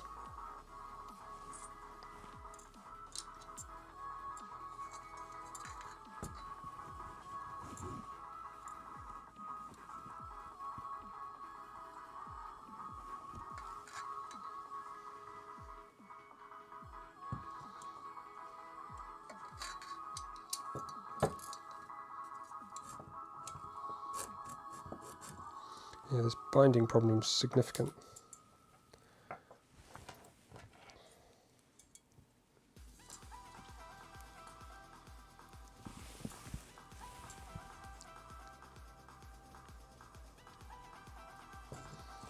Well, we should be able to deal with that later on.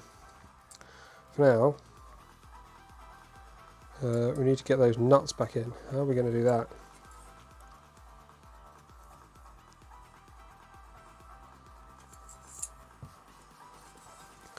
I had literally one more screw to put in and they wouldn't have fallen out.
This is not going well.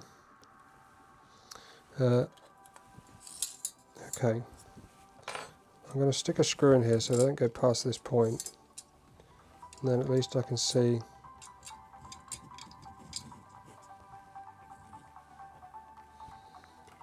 So that should be.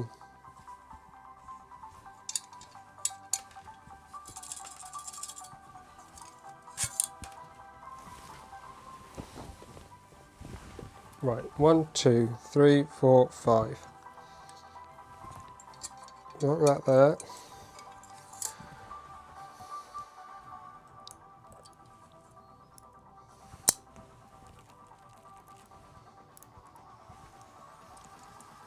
One.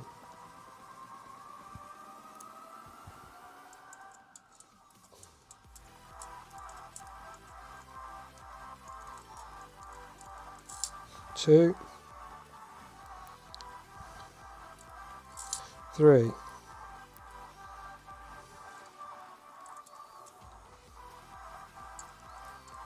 4. 5. Now very slowly and carefully we need to get a screw through that and tighten up one of these.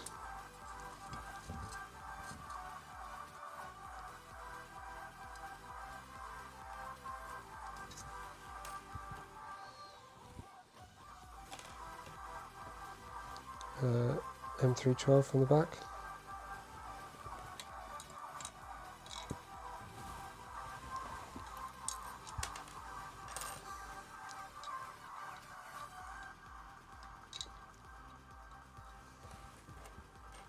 I just realised, sorry.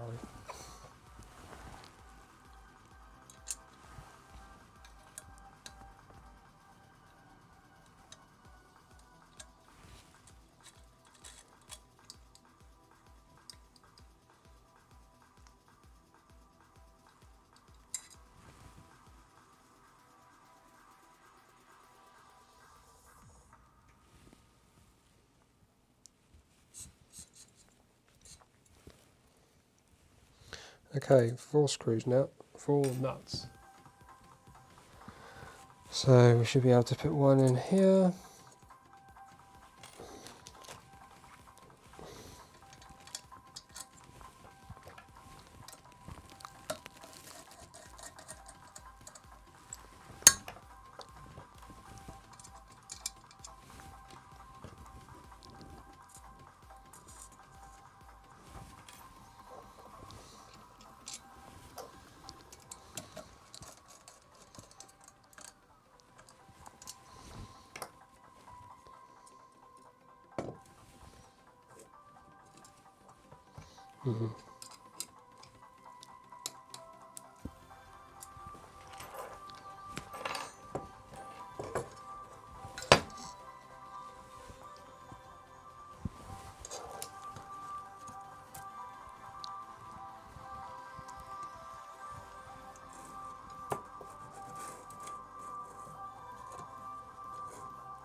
Okay, so I don't think the problem is this.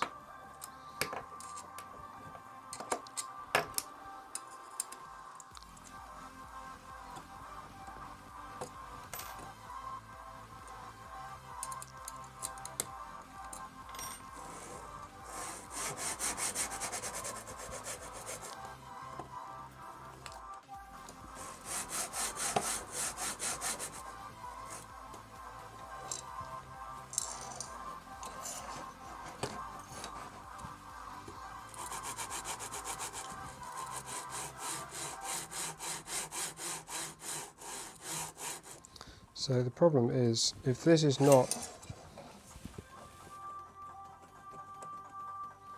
So if this is not assembled such that this is on there straight, then as one goes up and down the rail needs to move. So that's a bit of a not great assembly methodology there. And the fact that the sizing is incorrect, so you can't use a jig, also not super fantastic. Is it exactly the same as some of these? Nope. That would be nice if you could use 4 extrusions, jam them in the gap. That's your jig, done. Nope.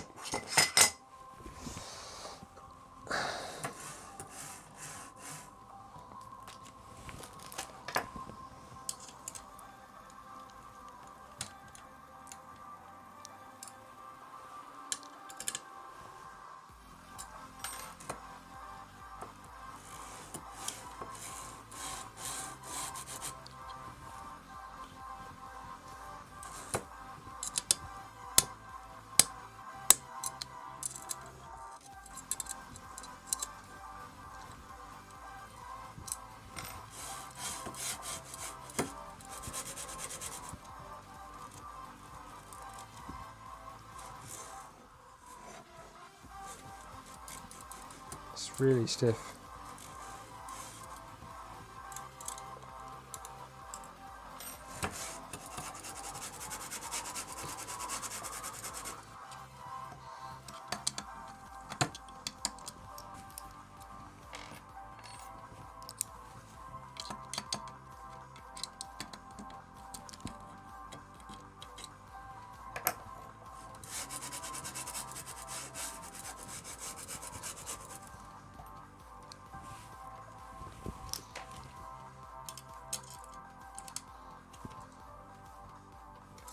This is the just keep jiggling it around method of alignment.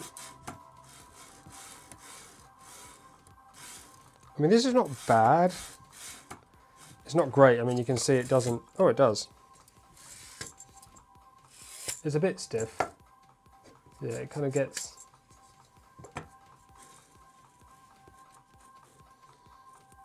freeing the rail I don't think is really going to help any more than moving the extrusion. The problem is this plastic bit being square to this. It really needs to be absolutely bob on, otherwise this rail needs to move in order for the carriage to move. You really need to do this with a decent jig, and with the sizes being a bit unknown, it's no possible. And you can't Now that you've got all those screws in, this rail's completely fixed, so you can't get in there to adjust those screws.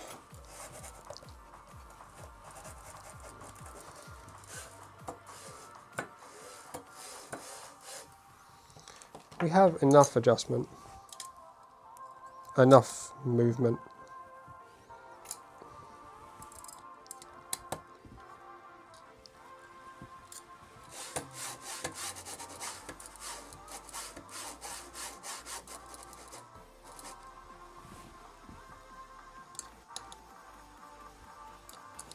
Yeah, I can see why you did now. They don't make it easy though, do they, eh? I think this is going to be good enough. It's not as smooth as it could be, so there's a bit too much load on the rails. But at the same time, I don't think it's so much that it's going to cause us any major problems down the line. Apart from maybe some reduced longevity. But it's quite consistent all the way down. So we're not going to have a weird part of the print that always gets a bit distorted.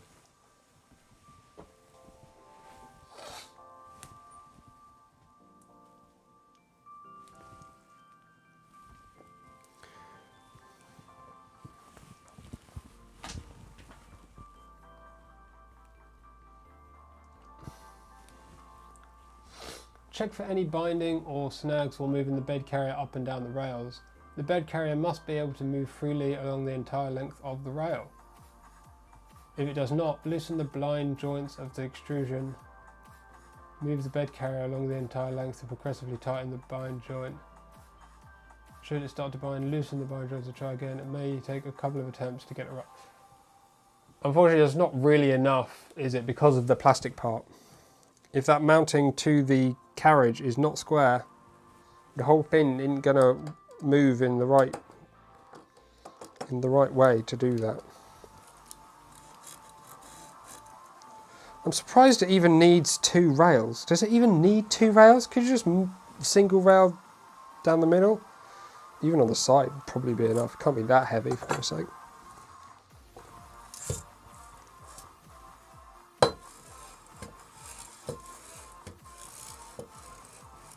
I'm actually not happy with it.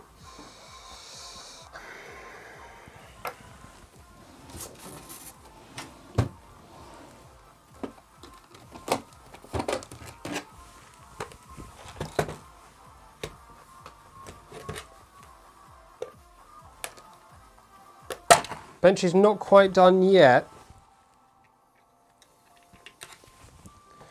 We're having a bit of a pain with this slightly annoying part of the assembly.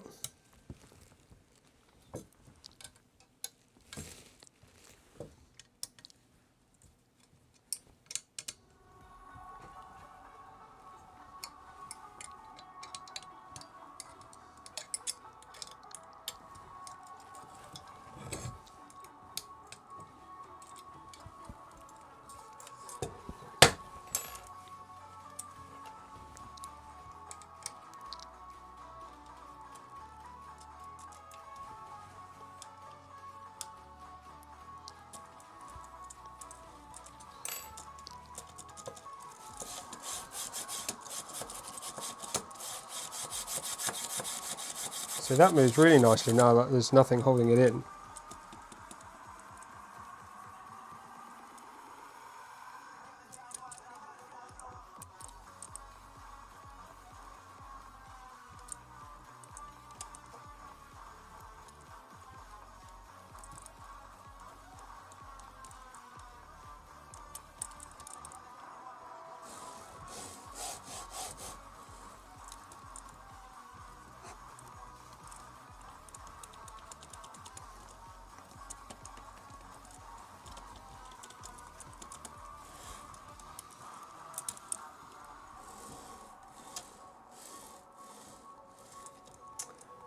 Untighten all the screws and stop the back screws and just work them on in Paris. Yeah, I guess you mean pairs. So my theory is start from one side.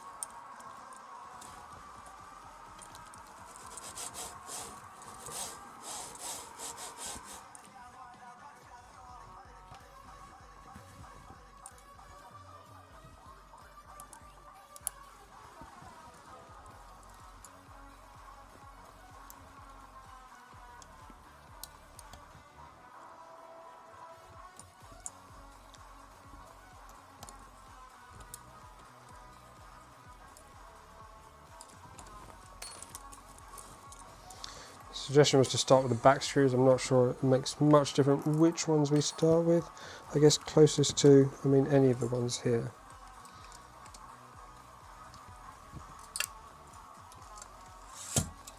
In my mind, it's a bit weird having it grabbed from both sides, because that in itself is going to cause some bending somewhere.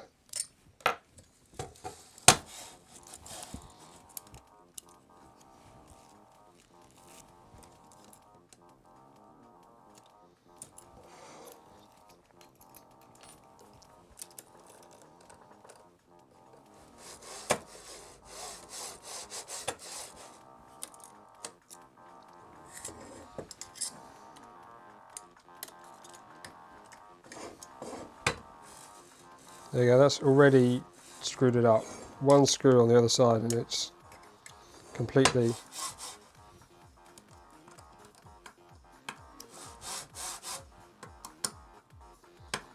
Because the rails are just not parallel and there's nothing to get them parallel. How has anyone managed this?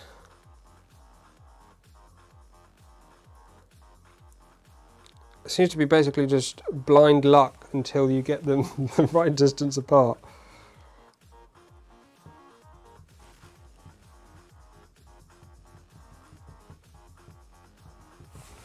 Right, let's do some measuring. Let's get out my nicer tools just so we're more certain.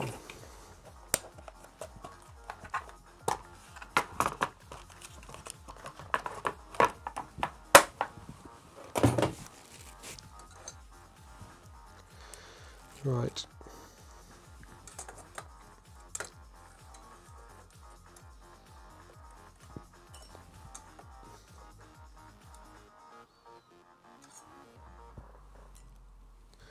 $72.65. Yeah, that one's different. Okay. So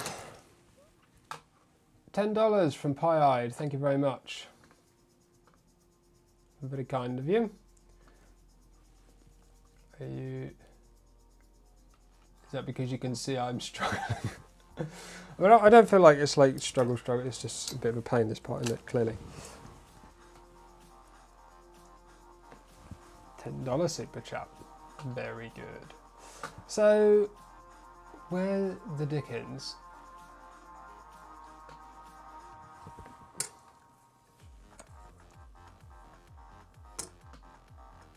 So if we measure here to here, 73. So 72.65 was pretty close. Let's set that at 73 and readjust. Oh, I took away me rubber stoppers.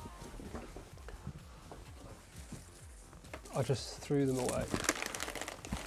There's one and there's one. That'll do.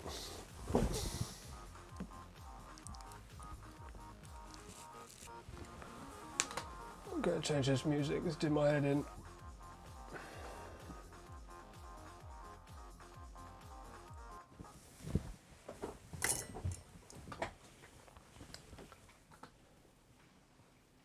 So 73 is the magic number.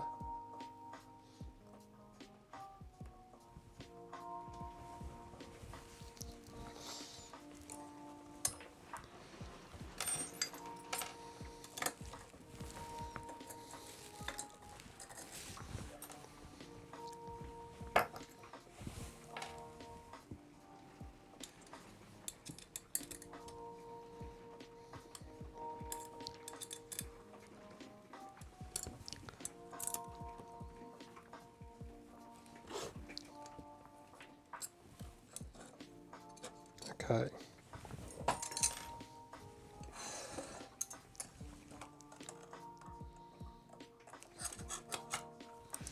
This is set to 73, so we should be able to put that on here, that on there.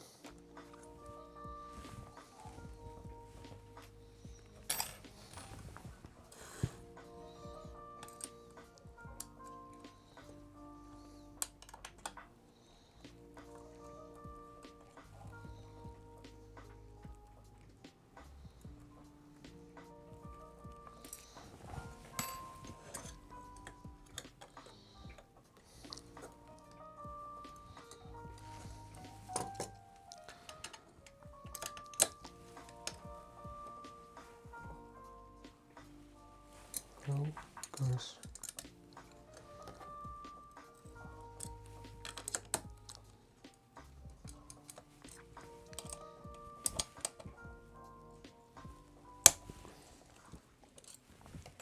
I think my Loctite is starting to cure.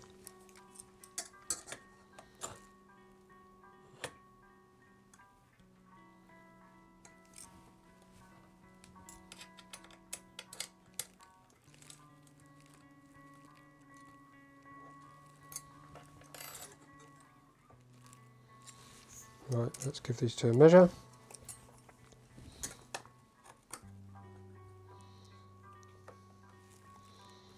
.73.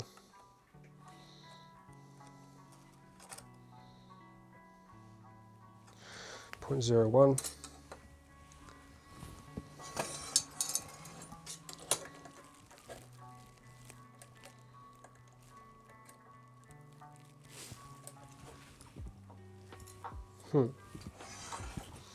It's not very easy to measure. So 3.15, so this is not good. Let's adjust this back to 73. Try again.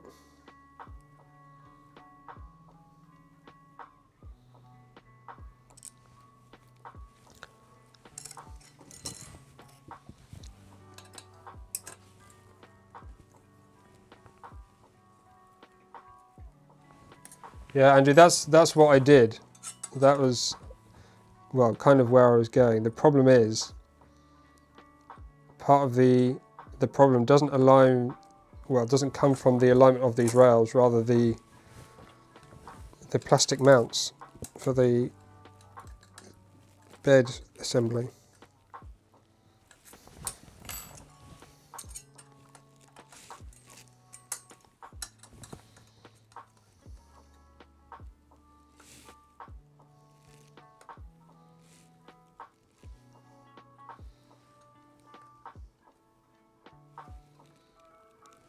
Okay, we're not too bad now.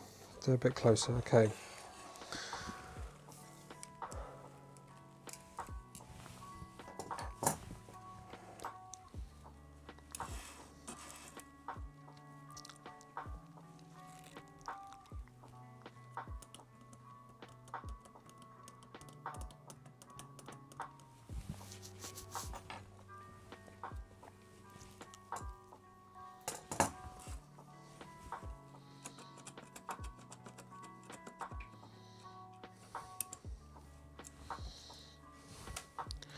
I think the problem, oh, that's a useful trick.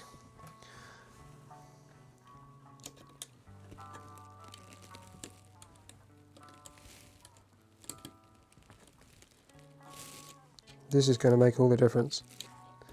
So now we can, so now that adjusts on the rail. So we've got our rail adjustment that we need.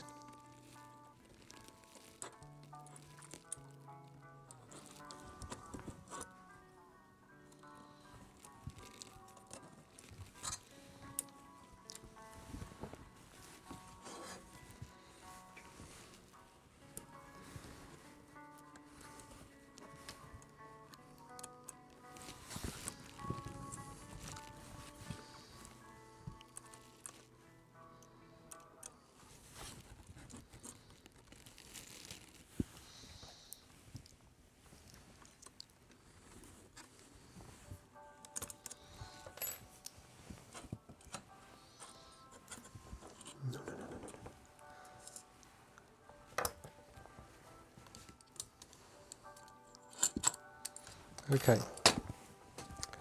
So, don't fall off, don't fall off. Get on that one. Okay. So from this side first, I think the carriage is going to already be tight on this side.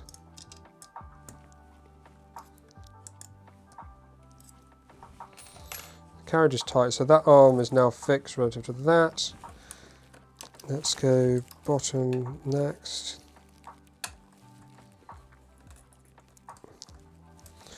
Then front.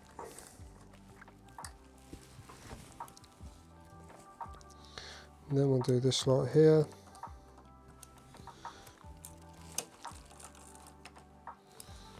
And the back one.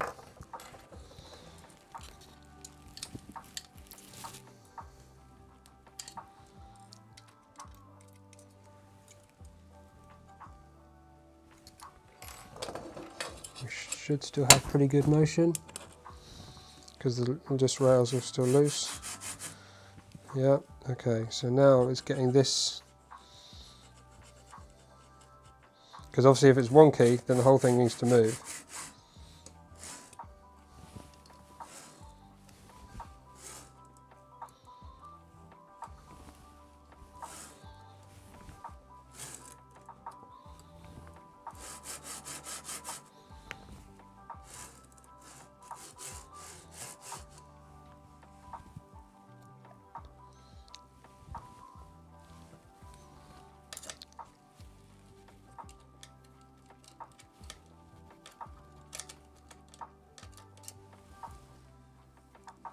I'm taking my time, all right.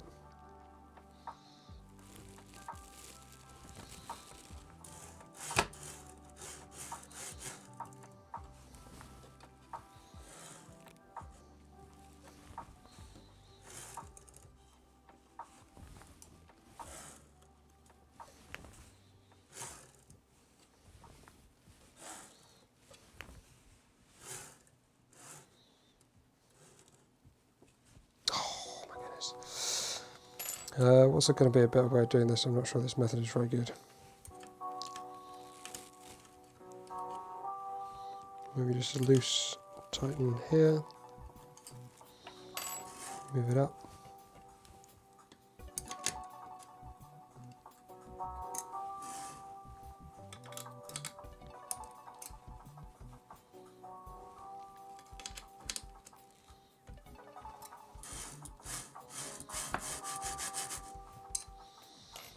We might be getting there.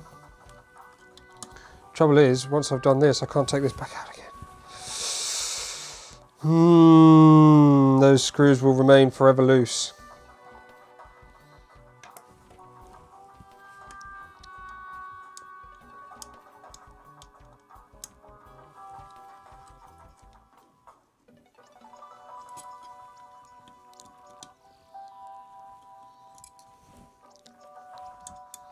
I mean, there's been over 100 people for, I think, a good majority of the stream, so it'd be... And I tighten that and that's it. The whole thing's just... Right, this...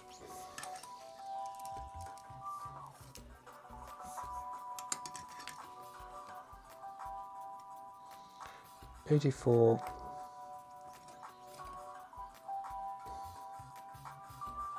Almost bang on 84. I mean, we're super square.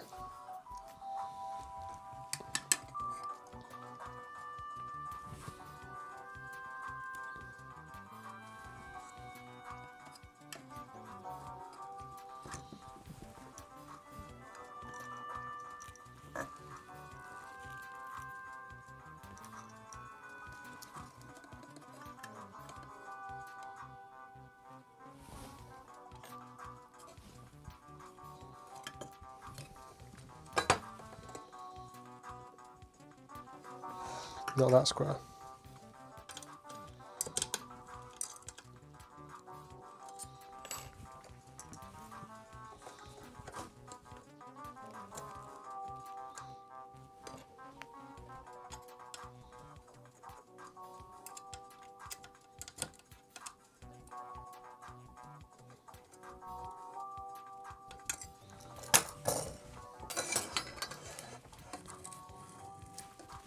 Oh, it's worse than it was before.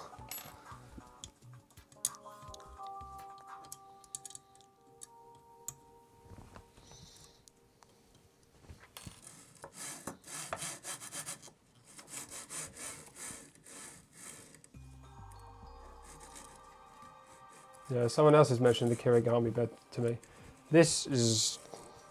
I'm not sure if that's going to completely solve this problem. It's definitely going to be easier to adjust because this is an absolute nightmare, but...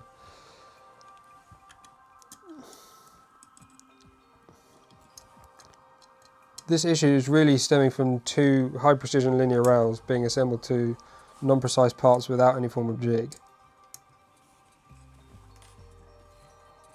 Oh god, it's just completely jammed. As soon as I tighten anything, the whole thing just jams.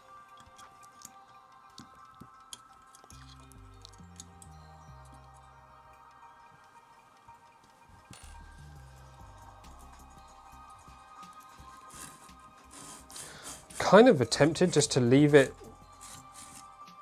Ooh, that's...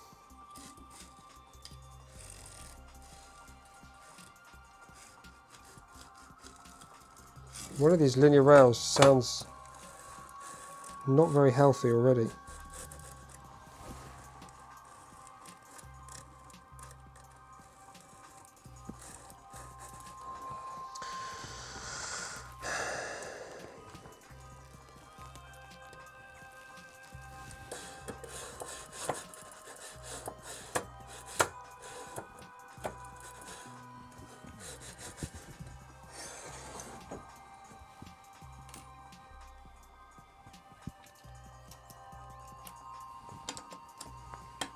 Remove this piece.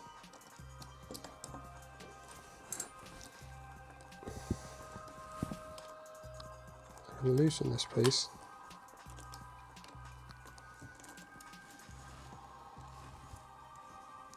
I'm not sure this piece is going to make much difference.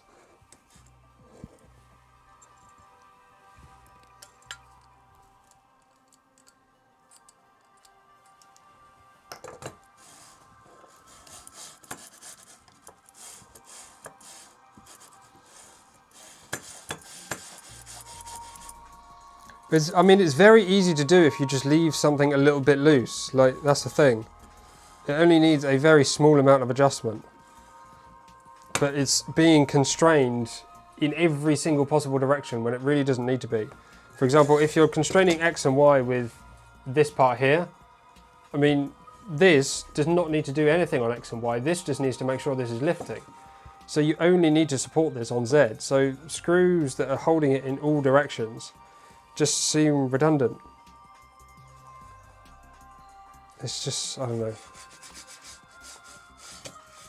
I'd be tempted to try this entire thing with just one of the... I mean, I'm really happy with that. It's all loose, but... I think everything's tight apart from this carriage to here.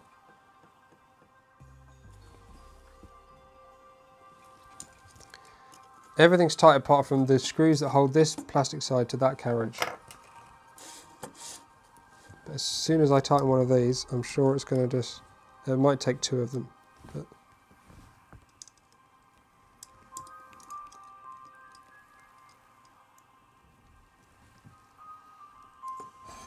one screw and it's just immediately fucked.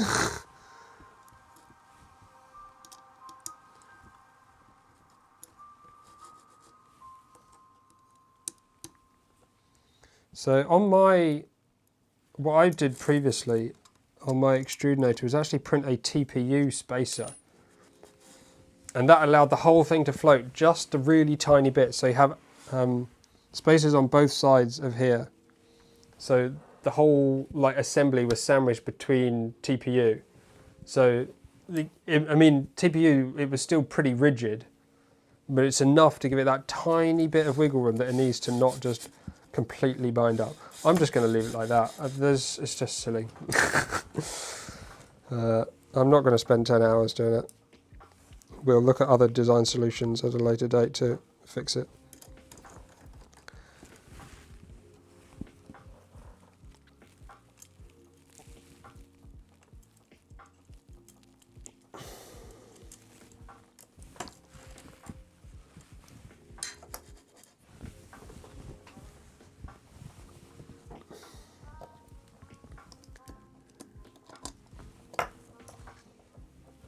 think I tightened the back ones.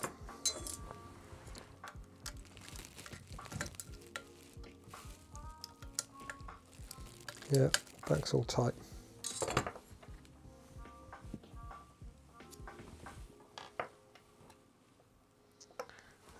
So yeah, let's get these out now and put some Loctite on them just so they've got something.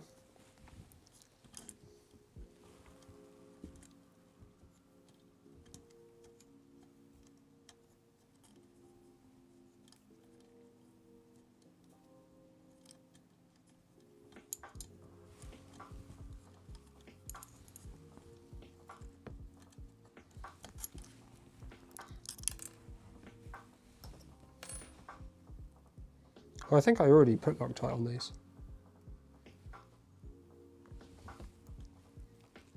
Pretty sure I did actually.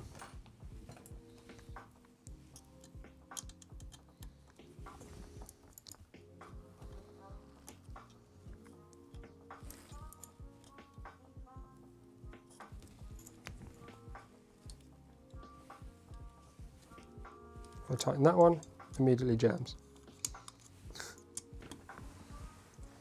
I can't tighten, reduce that side, so.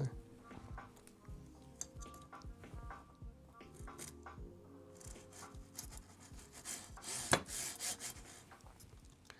going to tighten it just to the point where it doesn't bind. There we go.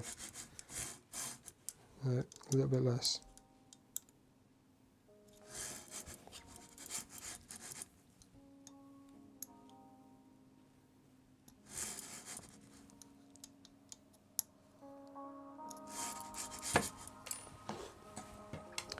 Right, I'm done with that assembly.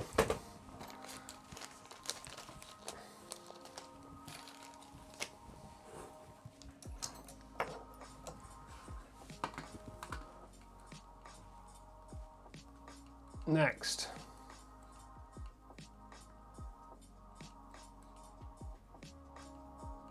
remove the uprights.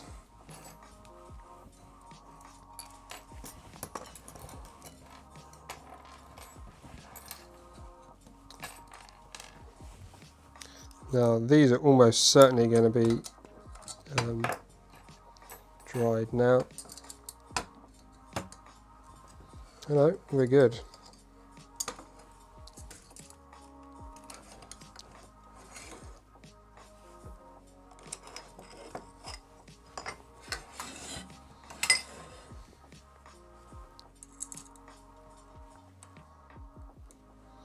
To be honest, there's probably even some pre-tension in this jig frame that's going to distort how these are going together. I mean, I don't have a surface table to assemble it perfectly square, so there's always going to be some wibbly wobbly. Oh, we've got to preload more nuts.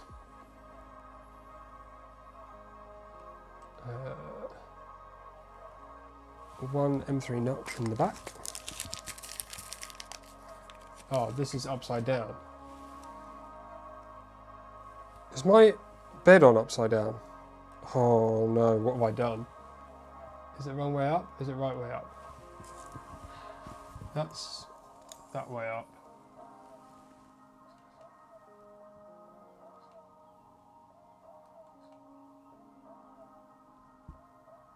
Open should be to the big side. Yes, I think that's the right way up.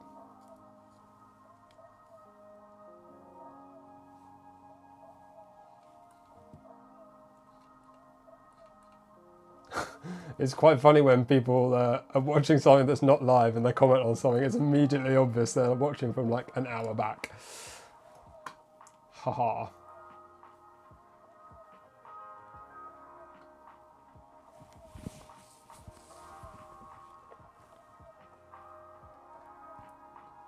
There is a button that you just click live in the bottom left corner of the YouTube video and it goes straight to live.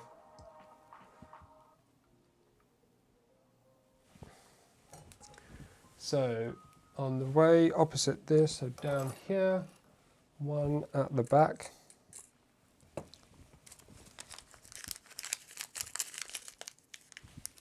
6 down here.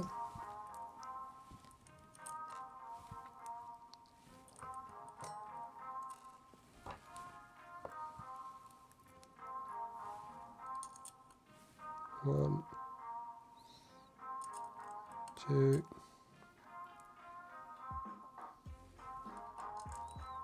3,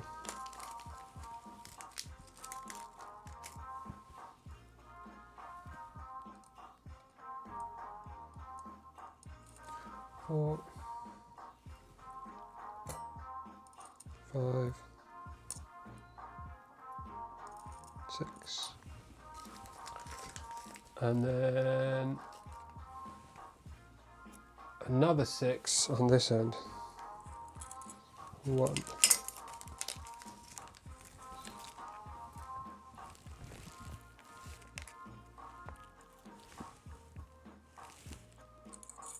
2, 3,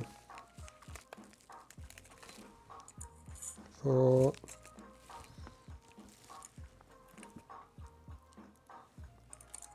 5, 6, 6, yep.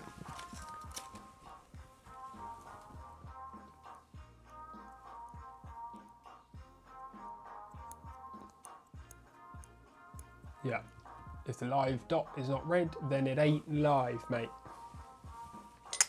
I've forgotten what letter these were, but hopefully that's not going to be a problem. So now we've got to make sure we get everything in the right blooming place, haven't we? This is going on up this way over here. This one is going up this way over here. And then we've got E's. This is these two.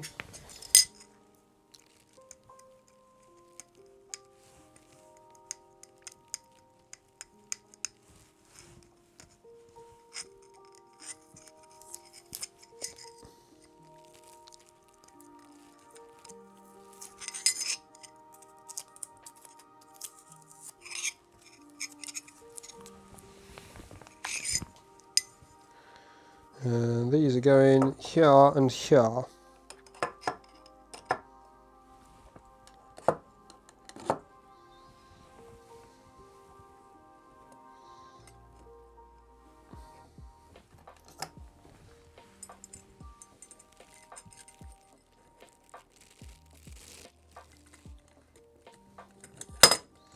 Excellent start. Excellent, excellent, excellent, excellent. Oh dear. Right, let's do one at a time, eh? Oh no.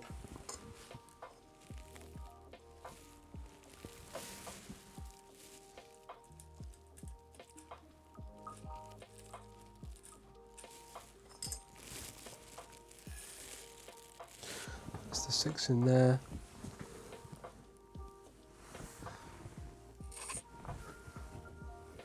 Four, 5. So that one must go in there.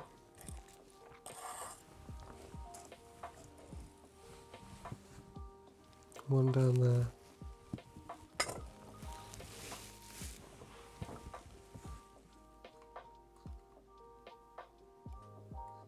Excellent, 6, yeah.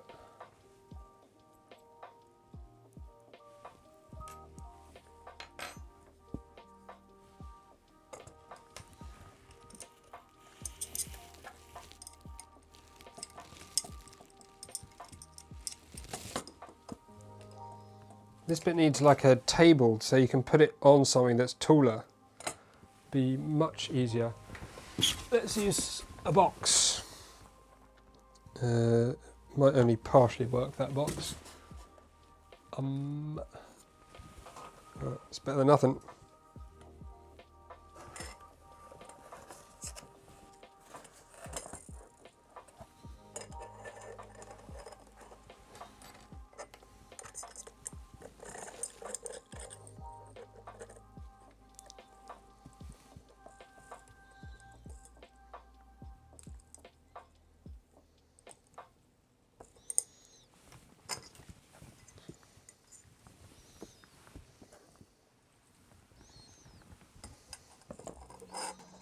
We'll work on getting this all a little bit more square, I think, once we've got everything on.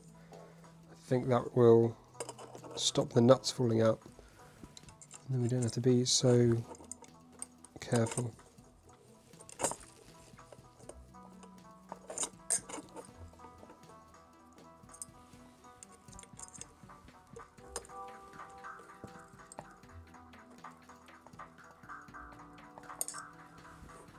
One nut is going out. Going out? Gone out? We haven't lost one, have we?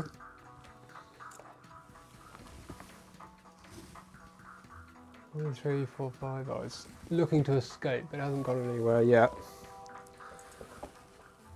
Right, I think we're still safe at the moment.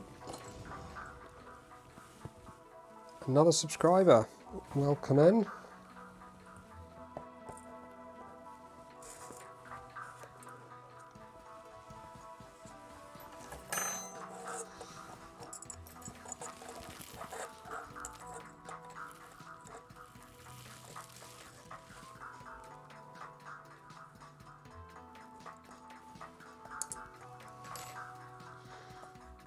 We shouldn't lose nuts, should we? Whoa. Oh, yeah. We are going to lose. We shouldn't lose those ones. We might lose that one. No, that shouldn't be able to get through there. No, we should be fine once we got this last one in.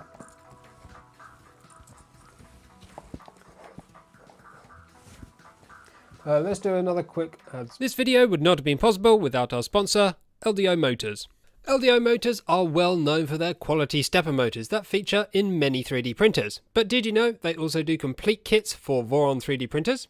Their VORON v0.1 kit has everything you need, with the exception of the printed parts, taking sourcing from your living nightmare to the easiest part of the process. LDO's focus on quality means that you don't need to worry about component choice. This kit includes genuine Bondtech gears, Big Tree Tech control board, Phaetus hot end, pre-installed Kinovo heater with thermal fuse, stainless steel linear rails, and a beautifully anodized extrusion frame available in 7 different colours.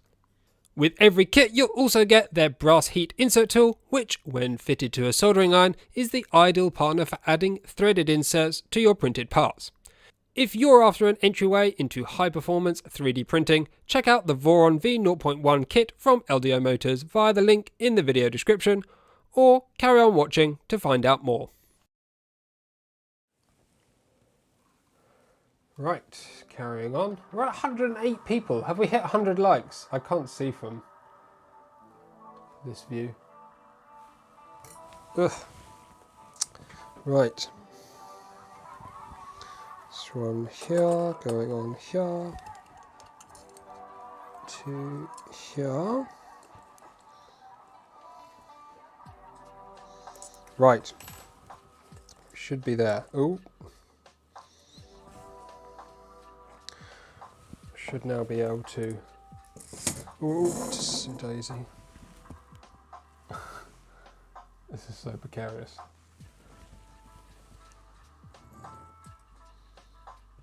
Let's do this side first. So we've got another jig, I think, for this bit. Have we?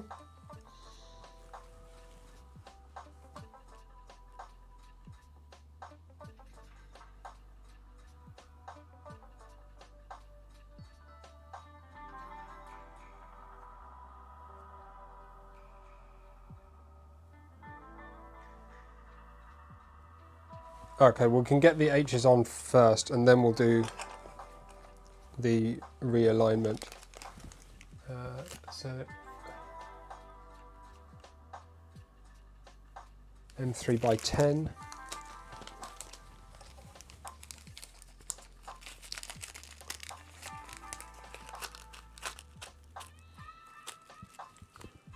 Two, 3, 4. It's still adorable how small this printer is. But you're right, it doesn't make it any easier to build, does it? Well, I mean, it definitely is easier in some respects.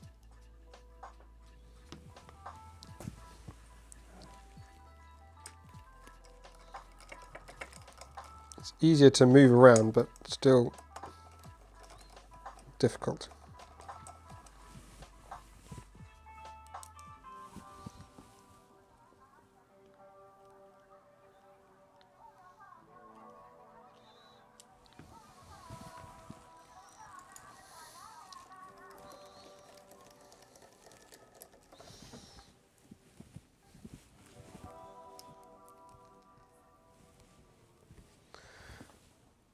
Yeah, yeah, I guess I could put screws in the nuts to stop them coming out. It did suggest that, to be fair.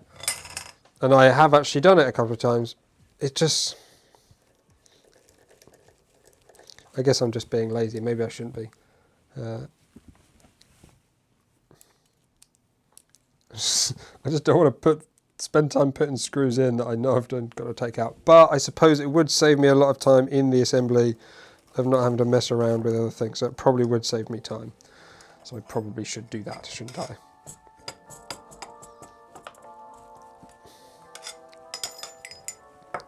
That should fit that perfectly, it does.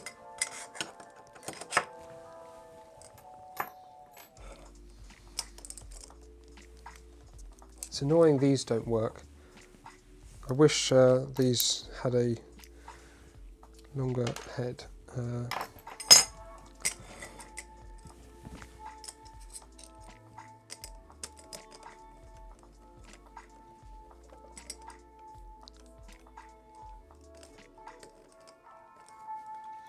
So first, just going to tighten that on there, and then I've got a, what's the jig that we need for this one?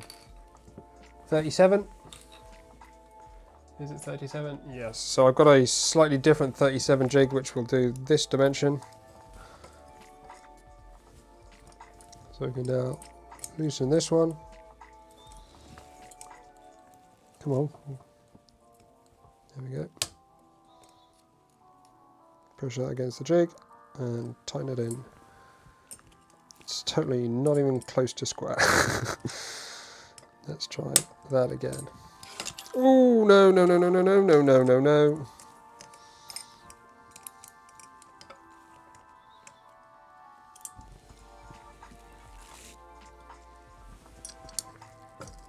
How is it so far off? Oh, goodness me.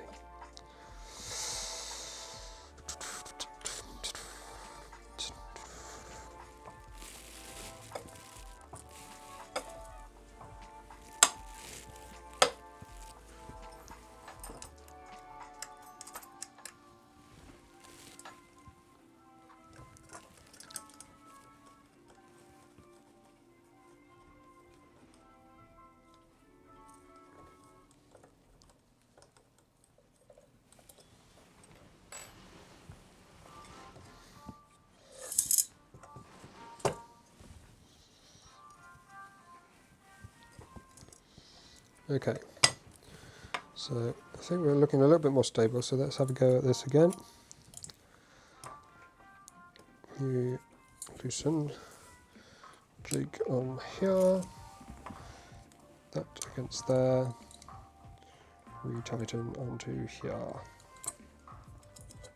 And that head is not big enough, so we have to switch to this one to get the final torque. And let's switch to this side down here.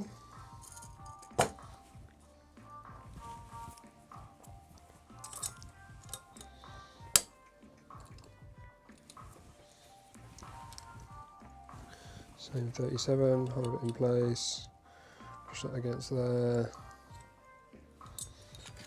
Nice. Flip it over. Let's do this side next. Ah, because of those rails, that makes this more difficult, doesn't it? So let's do this next.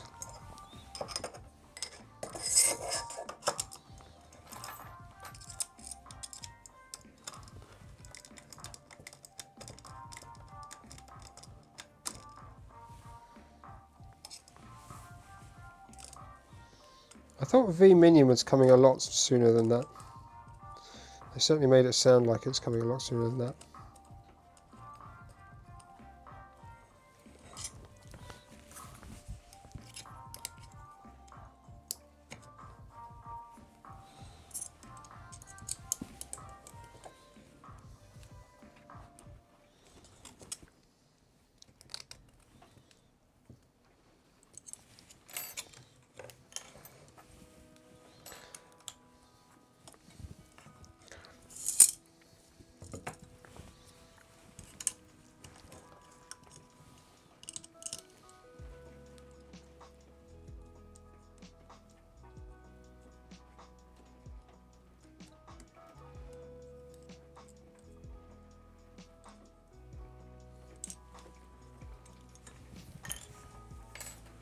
You know, should be done about the same time.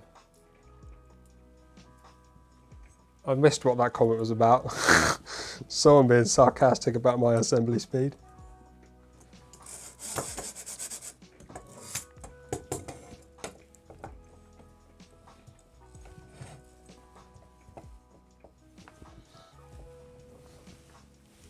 I'm not sure we're super square.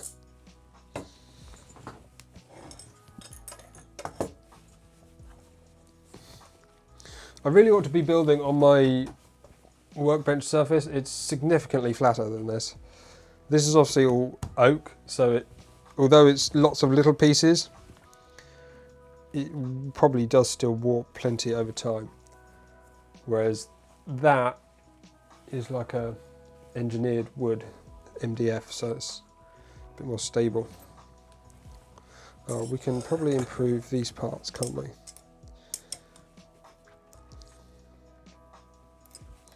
We'll use another piece of extrusion on the end. Just force it up against it.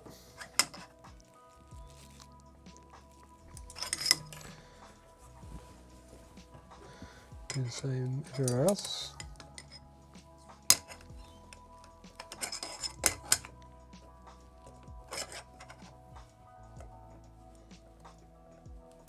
Ooh.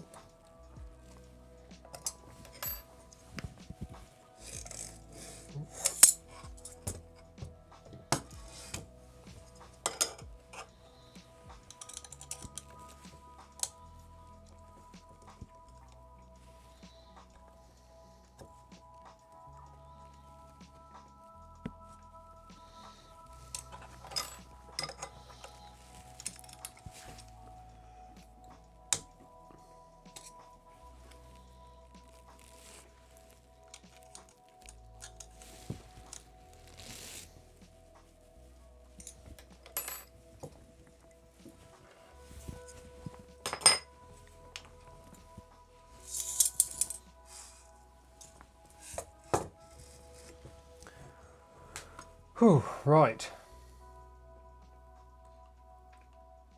Oh my goodness. This looks like hell. Oh my gosh. Okay. Preload loads of nuts and hope they don't come out. Yep, I'm not going to support them. Just chuck them all in and hope for the best. Right. I'm going to have to get this round my orientation, I think. Otherwise I'm going to end up with these going in the wrong place. Preload 4, 1, 2, 3, 4. I cannot see where those are going. Okay, so it's both this one. So another 4 in the bottom.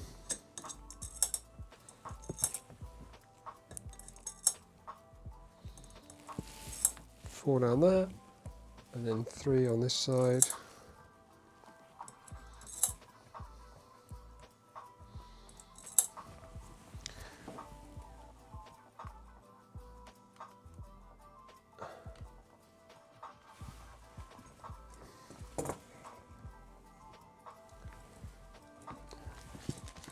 That's 3 up the top.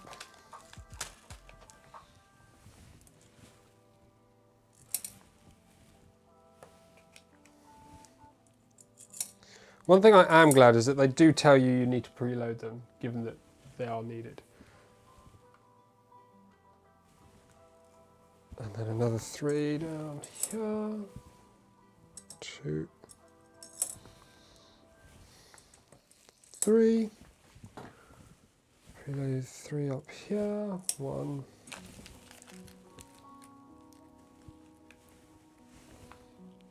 2.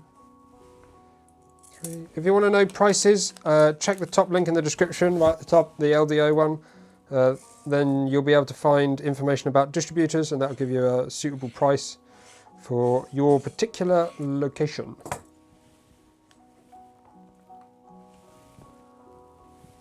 This, we won't be showing the chain in later pictures. So am I supposed to install the chain?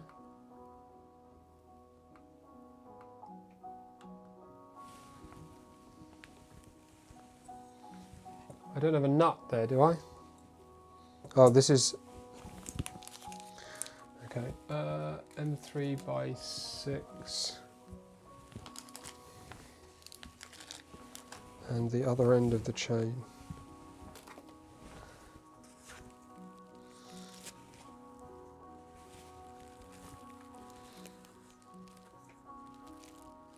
This end is not very easy to remove. Oh no, it's okay.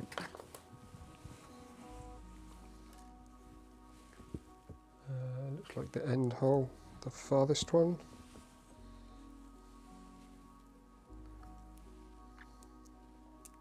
Oops, there's it. Oh, that music's way more relaxing, isn't it? Far more chill.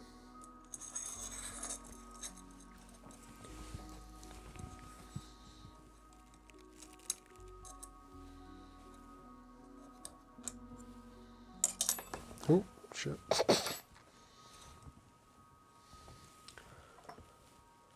I was almost going to tip the frame up then, that would have been a bad idea.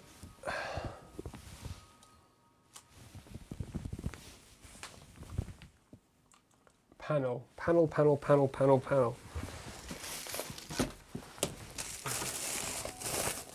Let's do this on the table, shall we? Seeing as the printer is tiny, let's not make excuses. Got no excuses for not putting stuff on the table now. So it's not that piece. Looks remarkably like that piece. We'll take that one.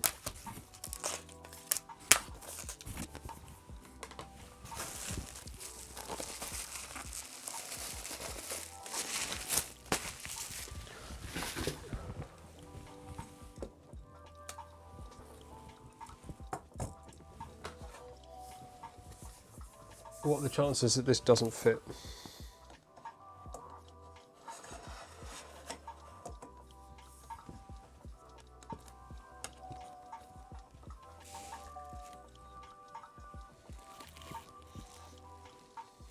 Okay.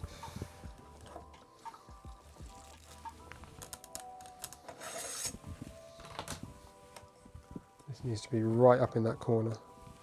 I need a ball end to do that.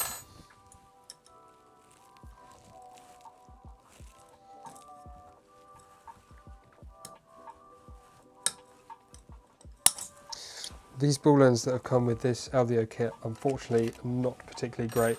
I would definitely recommend making sure you have some ball end Allen keys. It's good that they include them because it gets you out of a pickle if you don't have any at all, and maybe might get you through the first steps like this until you can get some of your own.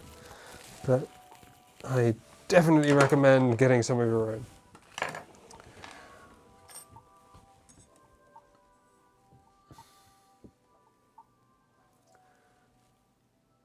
Okay, this panel slots in here and here, like so. Which slot? If in doubt, reference the pictures on page 38 and 39. Okay, well, I just zoomed in, that's fine. Frame. B extrusion. It's one of these, yep.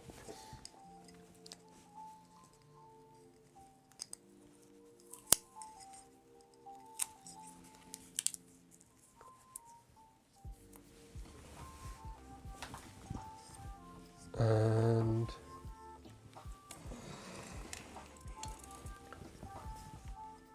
M3 by 10 screws.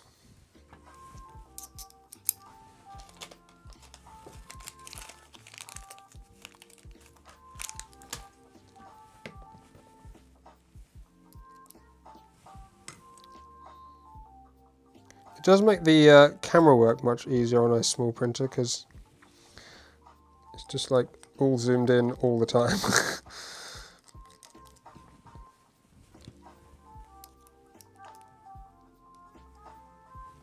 I do have Twitch.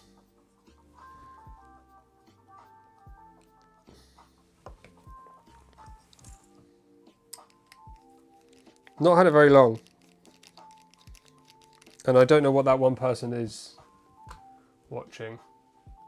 Well, I know what they're watching. But I'm not really following Twitch, so unfortunately I don't see the chat there. So I don't think...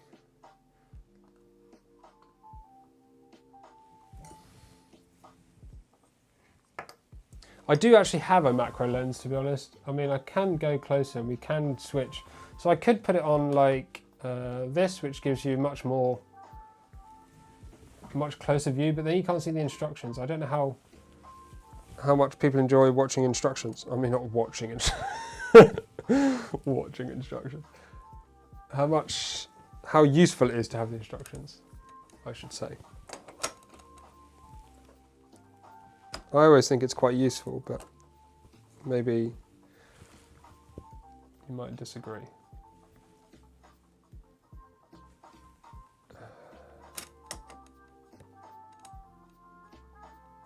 I'm preloading 4 M4 nuts. I'm assuming they're going to be facing down. 4 M3 nut. I'm not even looking in the right place.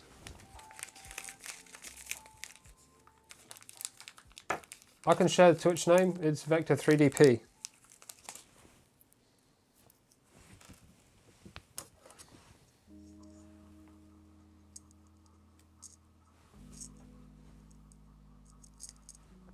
Which is the same as YouTube, actually.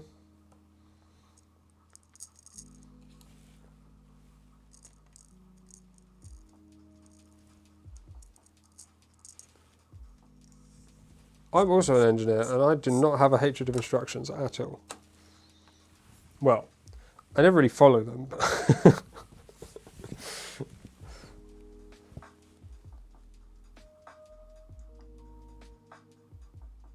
preload the nuts into the bottom facing channel. The skirts will mount to them. Yeah, cool. That's what I did. And I've got 2 more D extrusions.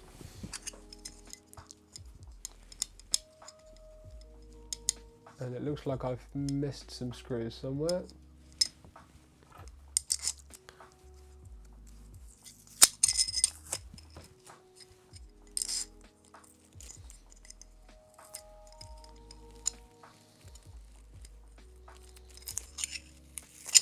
Oh look, now we've got 3 people on Twitch. So, but we've got 3 less people on YouTube. 2 less people.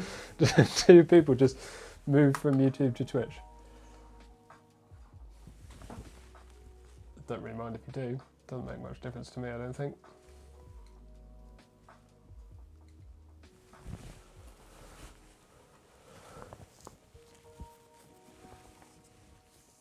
Some read books, other read data sheets. I'd much rather read a data sheet than a book. Any day of the week. This looks like I need to add screws that it's not told me about. Ah, was this here? Yes, it was here. M3x10s.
Okay, so now it's those D extrusions.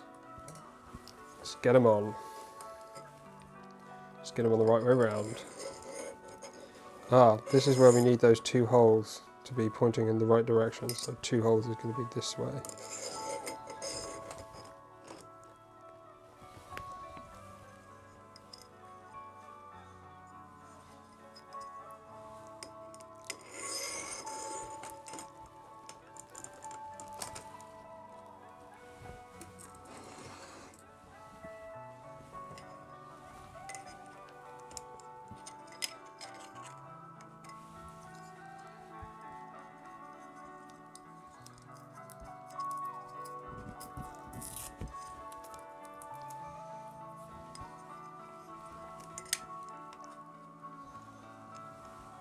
Oh, that's not right.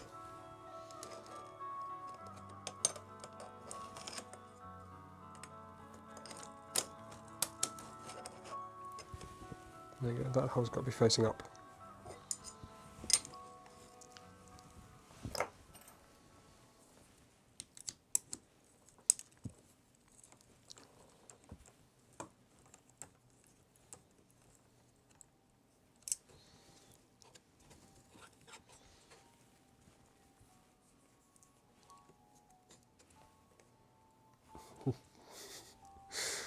If you're watching Twitch and YouTube at the same time, I'm impressed.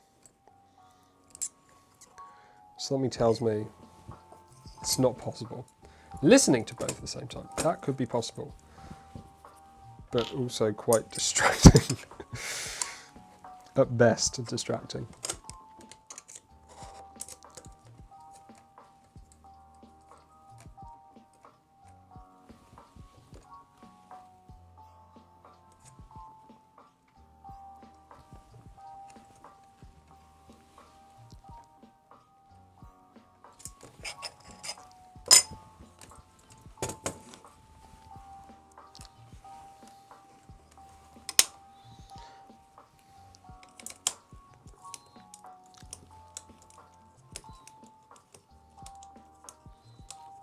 You've got to be careful when doing this joint, because if you tighten one too much before doing the other, then you won't get it to align properly.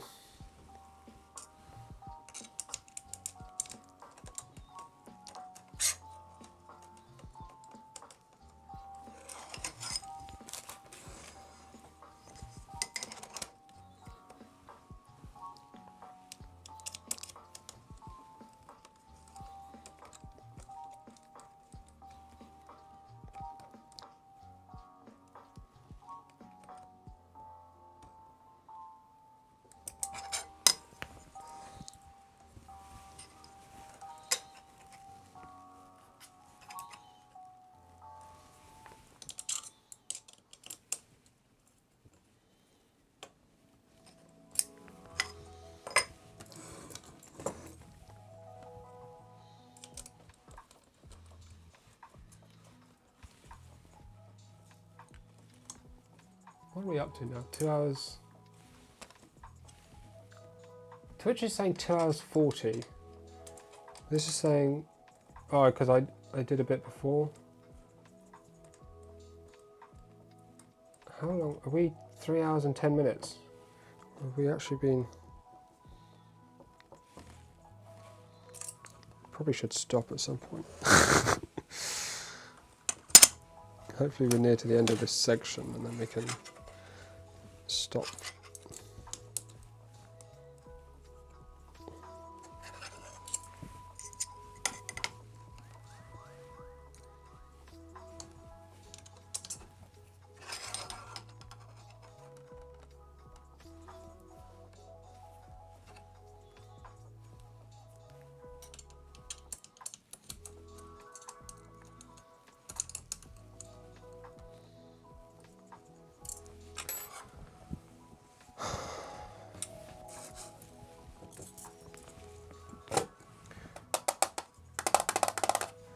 That could end up a bit rattly.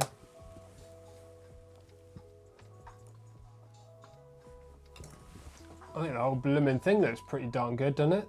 That green frame, it clashes a bit against the desk, unfortunately. But, it looks freaking sweet. Ooh, that does not sound nice, does it? It's this one, I think. It's both of them. It just doesn't like being lifted from.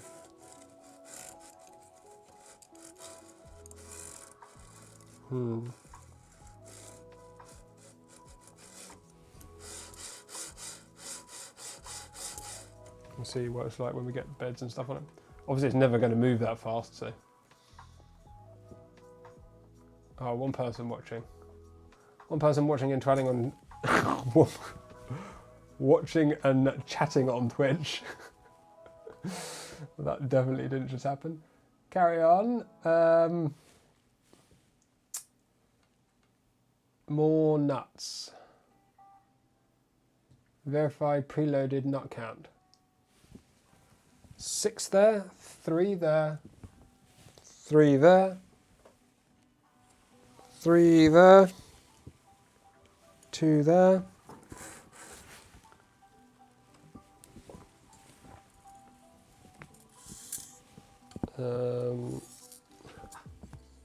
then 3 there, 4 there, 6 there, 4 there, 4 there, 3 there, 3 there, 1 there. Excellent. Consider the nuts verified.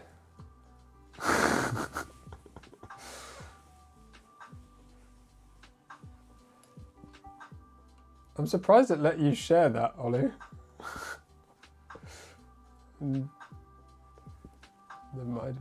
Oh, that's the last step. Excellent. Well, I think we've timed that perfectly then. What a beautiful little frame we've got there. My goodness, that bed is annoying, but we have made it this far, so that's pretty good. We've not got any major issues yet. Yet, of course, being the operative word there.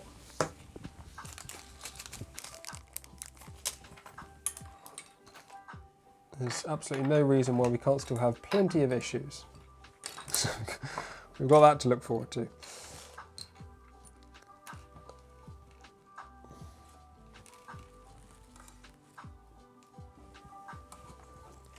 I think it's looking really rather nice. The colours look a bit different on each camera, obviously, but it's really adorable and freaking sweet. I do like, because we got this matte black panel for all the, well, all the black acrylic is matte. I think that works even better with this matte black ABS Plus. It's gonna look good.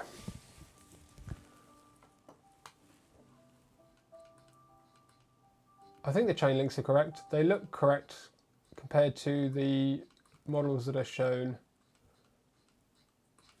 in here, so in the instructions.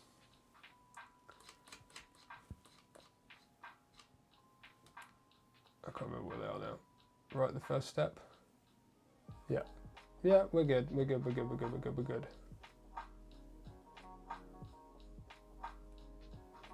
So I perhaps hoped to get a little bit further, but I still think, I mean, if we hadn't, I mean, we've got pretty good 3 hours, the whole frame done.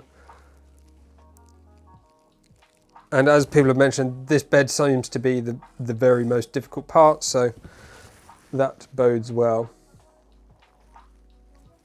So thank you everyone for watching. A big thank you, of course, to our sponsor, LDO Motors, for providing the kit. Blooming fantastic, and thank you for sponsoring as well.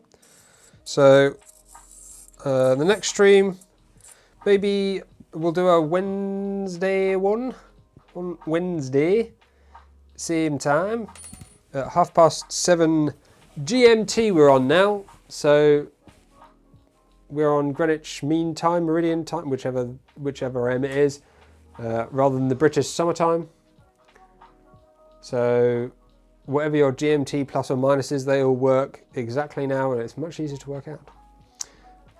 So yes. Thank you very much everyone for watching. Thank you to those who did a super chat. Very nice of you. And I shall see you all in the very next stream. Goodbye for now.